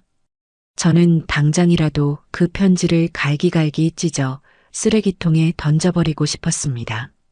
하지만 한편으로는 무슨 내용이 담겨 있는지 확인해야만 할 것 같은 불길한 예감이 들기도 했죠. 저는 마른 침을 삼키고 떨리는 손으로 편지 봉투를 뜯었습니다. 안에서는 곱게 접힌 편지지 서너 장이 나왔습니다.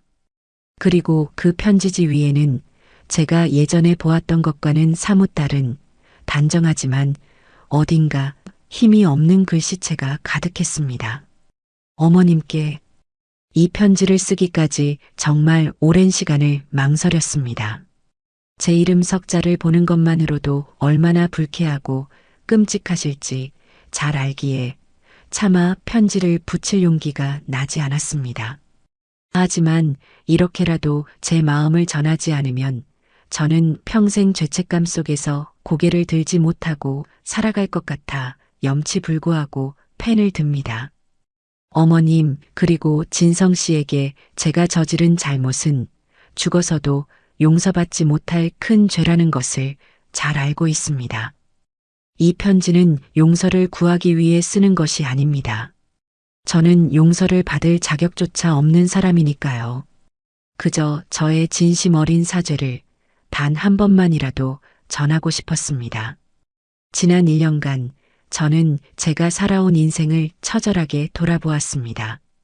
화려한 겉모습에 집착하고 남들에게 보여주는 삶에만 목을 매며 정작 제 내면이 얼마나 썩어 문드러지고 있는지는 외면하며 살아왔습니다. 제 욕심과 허영심은 끝이 없었고 그것을 채우기 위해 저는 해서는 안 될 짓들을 저질렀습니다. 진성 씨를 속이고 어머님을 기만했습니다. 어머님이 정성껏 만들어 오신 갈비찜을 앞에 두고 제가 퍼부었던 막말들, 그리고 감히 어머님의 몸에 손을 대었던 그 순간을 생각하면 지금도 온몸이 떨리고 숨을 쉴 수가 없습니다. 그때 저는 제정신이 아니었습니다. 빚 독촉과 주식 실패로 인한 스트레스에 짓눌려 이성을 잃고 미쳐 날뛰는 짐승과도 같았습니다. 하지만 그 어떤 것도 변명이 될 수는 없겠지요. 그 모든 것은 온전히 저의 잘못이고 저의 추악한 본성이었습니다. 이혼 후 저는 모든 것을 잃었습니다. 가족도 친구도 저의 곁을 지켜주지 않았습니다. 제가 가진 것이라곤 1억이 넘는 빚과 스스로에 대한 혐오뿐이었습니다.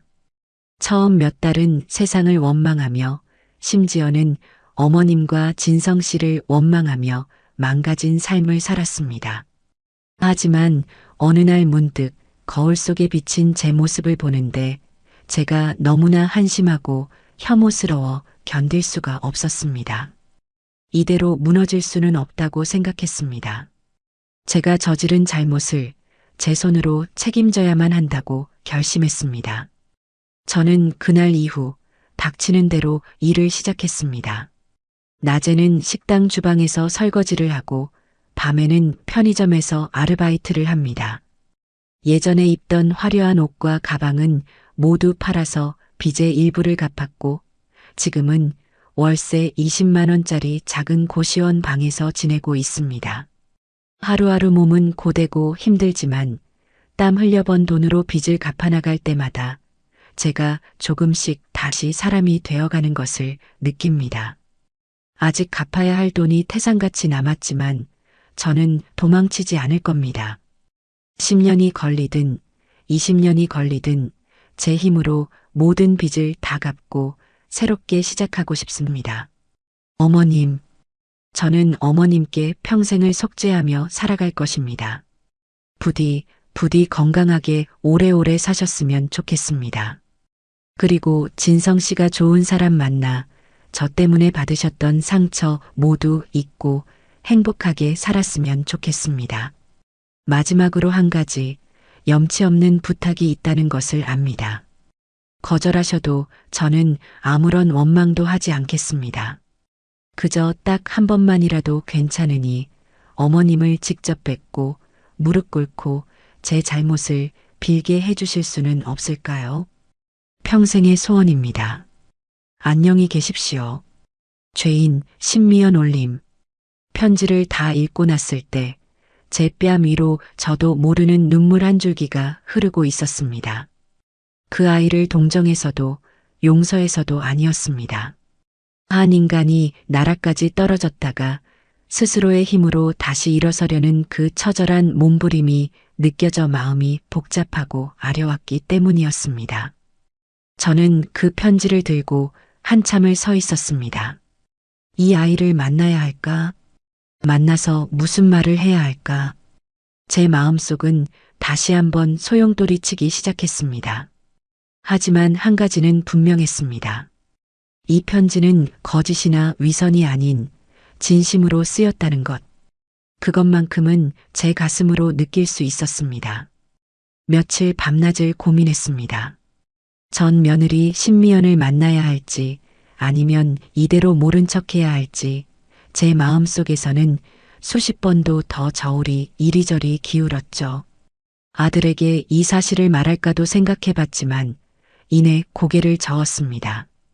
이제 겨우 안정을 되찾고 자신의 삶을 살아가기 시작한 아들에게 지난 과거의 망령을 다시 끄집어내 짐을 지우고 싶지는 않았습니다.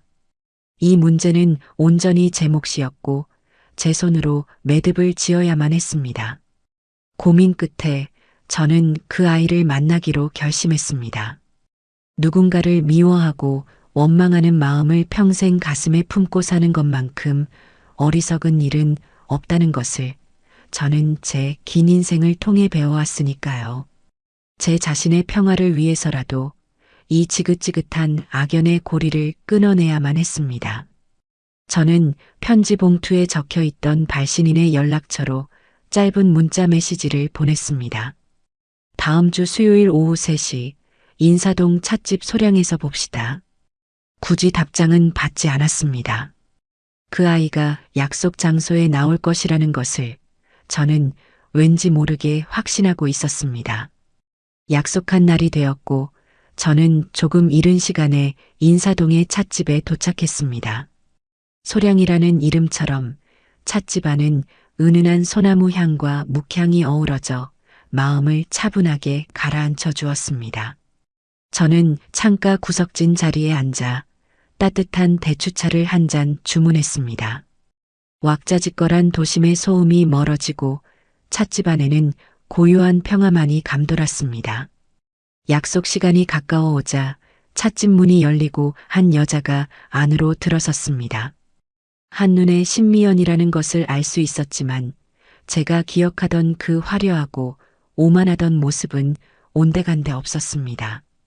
화장기 없는 얼굴은 햇볕에 그을려 있었고 푸석한 머리카락은 아무렇게나 질끈 묶여 있었습니다. 몸에 걸친 옷은 낡고 빛바랜 시장에서나 살 수 있을 법한 평범한 옷차림이었죠. 지난 1년의 세월이 그 아이의 얼굴에 얼마나 깊은 고난의 흔적을 새겨놓았는지 저는 말없이 지켜볼 수밖에 없었습니다. 미연은 저를 발견하고는 잠시 그 자리에 우뚝 멈춰 섰습니다. 그리고는 이내 결심한 듯 제 앞으로 다가왔어요. 그리고 다음 순간 저는 너무나 놀라 자리에서 일어날 뻔했습니다. 미연이 제 테이블 앞에 오자마자 아무런 망설임도 없이 그 차가운 바닥에 털썩 무릎을 꿇었습니다.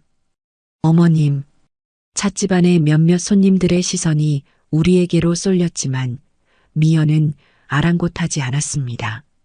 그저 바닥에 이마를 댄 채 흐느끼기 시작했어요. 제가 정말 죽을 죄를 지었습니다. 잘못했습니다, 어머님. 정말 잘못했습니다. 저는 말없이 그 모습을 내려다보았습니다. 그리고는 조용히 말했죠. 일어나거라. 여긴 길바닥이 아니다. 제 말에 미연은 고개를 들었습니다. 눈물과 콧물로 범벅이 된 얼굴은 차마 마주보기 힘들 정도였습니다. 저는 제 맞은편 의자를 턱으로 가리켰습니다. 거기 앉아. 할 이야기가 있거든. 사람처럼 앉아서 이야기하자. 미연은 잠시 망설이더니 이내 자리에서 일어나 제 맞은편 의자에 조심스럽게 걸터 앉았습니다. 그리고는 차마 제 얼굴을 쳐다보지 못하고 고개를 푹 숙인 채 두 손만 불안하게 만지작거렸습니다. 저는 따뜻한 대추차를 한 모금 마시고 조용히 입을 열었습니다. 네 편지 잘 읽었다. 네가 지난 1년간 네 잘못을 뉘우치기 위해 얼마나 고생하며 살았는지 글자 하나하나에서 느껴지더구나. 네가 진심으로 반성하고 있다는 것도 알겠다. 제 말에 미연의 어깨가 더욱 가늘게 떨렸습니다. 그래서 나는 이제 더 이상 너를 원망하지 않기로 했다. 그 순간 미연이 번쩍 고개를 들었습니다. 그 눈에는 놀라움과 믿을 수 없다는 감정이 뒤섞여 있었어요. 어머님, 내가 너를 용서하는 것은 네가 예뻐서도 네가 불쌍해서도 아니다. 내 마음의 평화를 위해서다. 누군가를 평생 미워하는 것처럼 내 영혼을 갉아먹는 일은 없거든. 그러니 이제 나도 그 짐을 내려놓으려는 것이다. 저는 말을 잠시 멈추고 미연의 눈을 똑바로 쳐다보았습니다. 그리고는 이 이야기의 가장 중요한 마지막 매듭을 지었습니다. 하지만 이건 분명히 해두어야겠다. 내가 너를 원망하지 않는다고 해서 우리가 예전처럼 다시 며느리와 시어머니 사이가 될 수 있다는 뜻은 결코 아니다. 너와 나의 인연은, 그리고 너와 내 아들의 인연은 이미 그날부로 완전히 끝났다. 네, 어머님. 알고 있습니다. 미연은 힘없이 고개를 끄덕였습니다. 그 얼굴에는 서운함이 아닌 당연한 결과를 받아들이는 체념의 빛이 서려 있었어요. 네가 네 잘못을 깨닫고 땀 흘려 일하며 새 삶을 살려고 노력한다니 그걸로 되었다. 앞으로도 그렇게 살아라. 누구를 위해서가 아니라 너 자신을 위해서. 다시는 허영에 눈이 멀어 네 인생을 망가뜨리는 어리석은 짓은 하지 말거라. 그게 내가 너에게 해줄 수 있는 마지막 조언이다. 저는 자리에서 일어났습니다. 제가 계산을 하려고 지갑을 꺼내자 미연이 다급하게 손사래를 쳤습니다. 아니에요, 어머님. 제가 내겠습니다. 제가 내야만 합니다. 저는 말없이 고개를 끄덕이고 지갑을 다시 가방에 넣었습니다. 그리고 찻집을 나서기 전 마지막으로 미연에게 말했습니다. 이제 다시는 연락하지도 찾아오지도 말아라. 우리는 각자의 자리에서 각자의 인생을 잘 살아내면 되는 것이다. 알겠니? 네, 어머님. 명심하겠습니다. 저는 더 이상 뒤돌아보지 않고 찻집을 나섰습니다. 가을 오후의 햇살이 눈부시게 쏟아져 내리고 있었어요. 인사동 거리를 걷는 제 발걸음은 그 어느 때보다 가볍고 평화로웠습니다. 가슴을 짓누르던 커다란 돌덩이가 마침내 사라진 기분이었습니다. 용서, 그것은 상대를 위한 것이기도 하지만 결국에는 나 자신을 위한 것이었습니다. 저는 오늘 제 아들을 지켜냈고 제 자신을 지켜냈으며 길을 잃었던 한 젊은 영혼에게 마지막 가르침을 주었습니다. 그걸로 충분했습니다. 집으로 돌아가는 버스 창밖으로 붉게 물든 단풍잎들이 바람에 흩날리고 있었습니다. 마치 저의 길고 길었던 싸움이 마침내 끝났음을, 그리고 새로운 평화가 시작되었음을 알려주는 축복처럼 느껴졌습니다. 그 후로 또다시 3번의 가을이 지났습니다. 제 머리 위에도 아들 녀석의 마음 위에도 서리가 하얗게 내렸다가 녹아내리기를 반복하는 시간이었죠. 강산이 변하려면 10년은 걸린다는데 사람의 마음이 제자리를 찾는 데는 그보다 훨씬 더 긴 시간이 필요한지도 모르겠습니다. 하지만 시간은 흐르고 상처는 더디게 남아 아물고 그 아문 자리에는 어김없이 새로운 살이 돋아나는 법이더군요. 오늘은 제 생일이었습니다.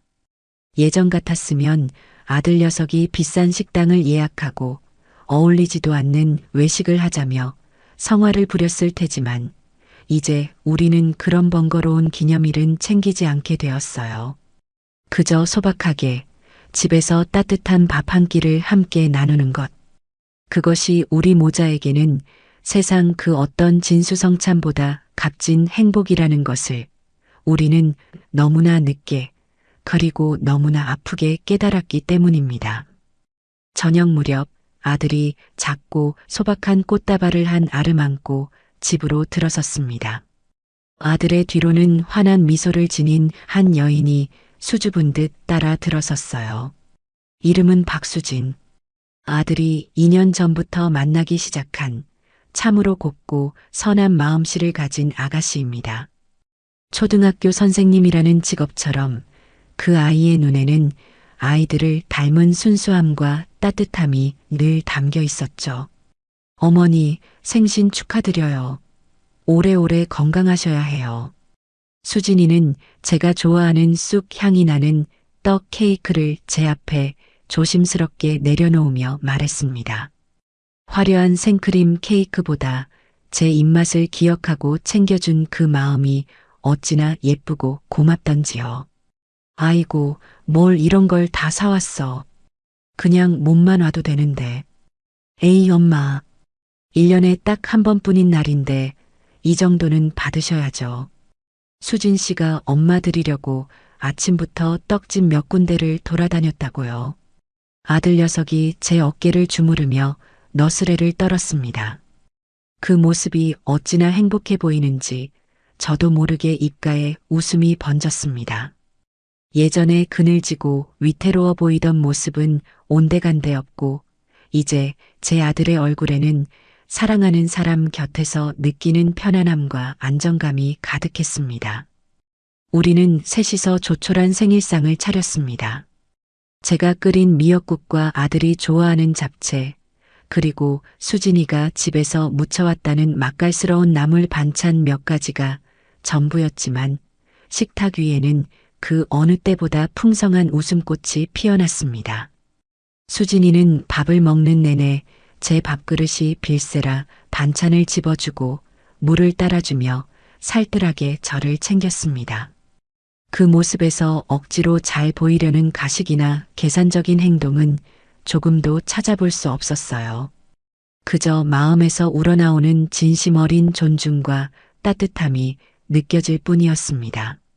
신미연이라는 아이가 떠오르지 않았다면 거짓말이겠지요. 그 아이의 화려하고 세련된 겉모습과 텅 비어있던 내면을 떠올리니 지금 제 앞에 앉아있는 이 수수하지만 속이 꽉 찬 아가씨가 더욱 보석처럼 귀하게 느껴졌습니다. 식사를 마치고 우리는 거실에 앉아 과일을 먹으며 도란도란 이야기를 나누었습니다. 아들은 회사에서 있었던 재미있는 일들을 이야기했고 수진이는 가르치는 아이들의 엉뚱한 행동들을 흉내내며 우리를 웃게 만들었어요. 저는 그저 소파에 편안히 기대 앉아 두 사람의 행복한 모습을 바라보는 것만으로도 배가 부르고 마음이 꽉 차는 기분이었습니다. 문득 창밖으로 지는 저녁 노을을 바라보는데 몇 년 전 그날의 일이 아스라이 떠올랐습니다. 제 머리채를 잡았던 며느리의 일그러진 얼굴, 증거 앞에서 무너지던 사돈의 뻔뻔한 모습, 그리고 두 손에 얼굴을 묶고 울던 내 아들의 처절한 등. 그 모든 것이 마치 어제 일처럼 생생하게 스쳐 지나갔습니다. 참으로 길고 지독한 싸움이었지요. 하지만 저는 이제 그 누구도 원망하지 않습니다. 그 끔찍했던 시간들이 있었기에 우리는 비로소 진짜 행복이 무엇인지를 깨닫게 되었으니까요.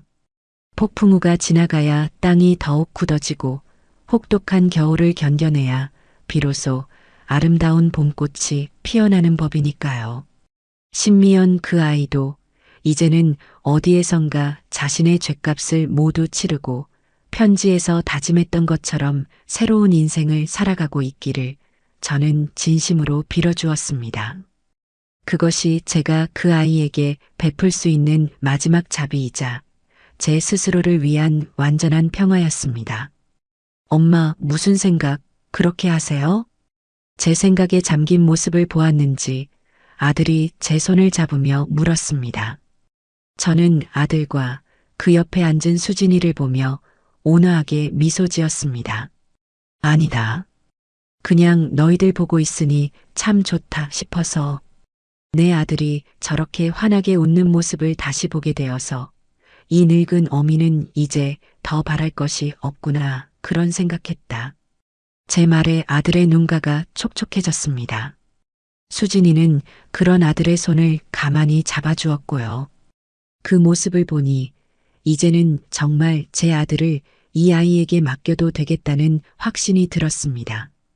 그날 밤 두 사람을 배웅하고 홀로 남은 집안은 더 이상 춥거나 외롭지 않았습니다. 아들이 남기고 간 온기와 수진이의 따뜻한 마음, 그리고 제 가슴 속에 가득 찬 감사함이 텅 빈 공간을 가득 채우고 있었기 때문입니다. 저는 조용히 창가에 서서 밤하늘을 올려다보았습니다. 수많은 별들이 어두운 하늘을 묵묵히 비추고 있었습니다. 우리네 인생도 저 밤하늘과 같다는 생각이 들었어요. 예기치 못한 먹구름이 끼고 거센 비바람이 몰아칠 때도 있지만 그 구름 뒤에는 언제나 변함없이 빛나는 별들이 있다는 것을 이제 제 인생에 더 이상의 폭풍우는 없을 겁니다. 설령 또다시 시련이 찾아온다 해도 저는 두렵지 않습니다. 제 곁에는 저를 지켜주는 든든한 아들이 있고 우리는 함께 그 어떤 어려움도 헤쳐나갈 수 있을 테니까요. 저는 그렇게 제 인생의 가장 평온하고 충만한 저녁을 맞이하고 있었습니다. 상처가 아문 자리에 마침내 눈부시게 아름다운 꽃이 피어난 것입니다.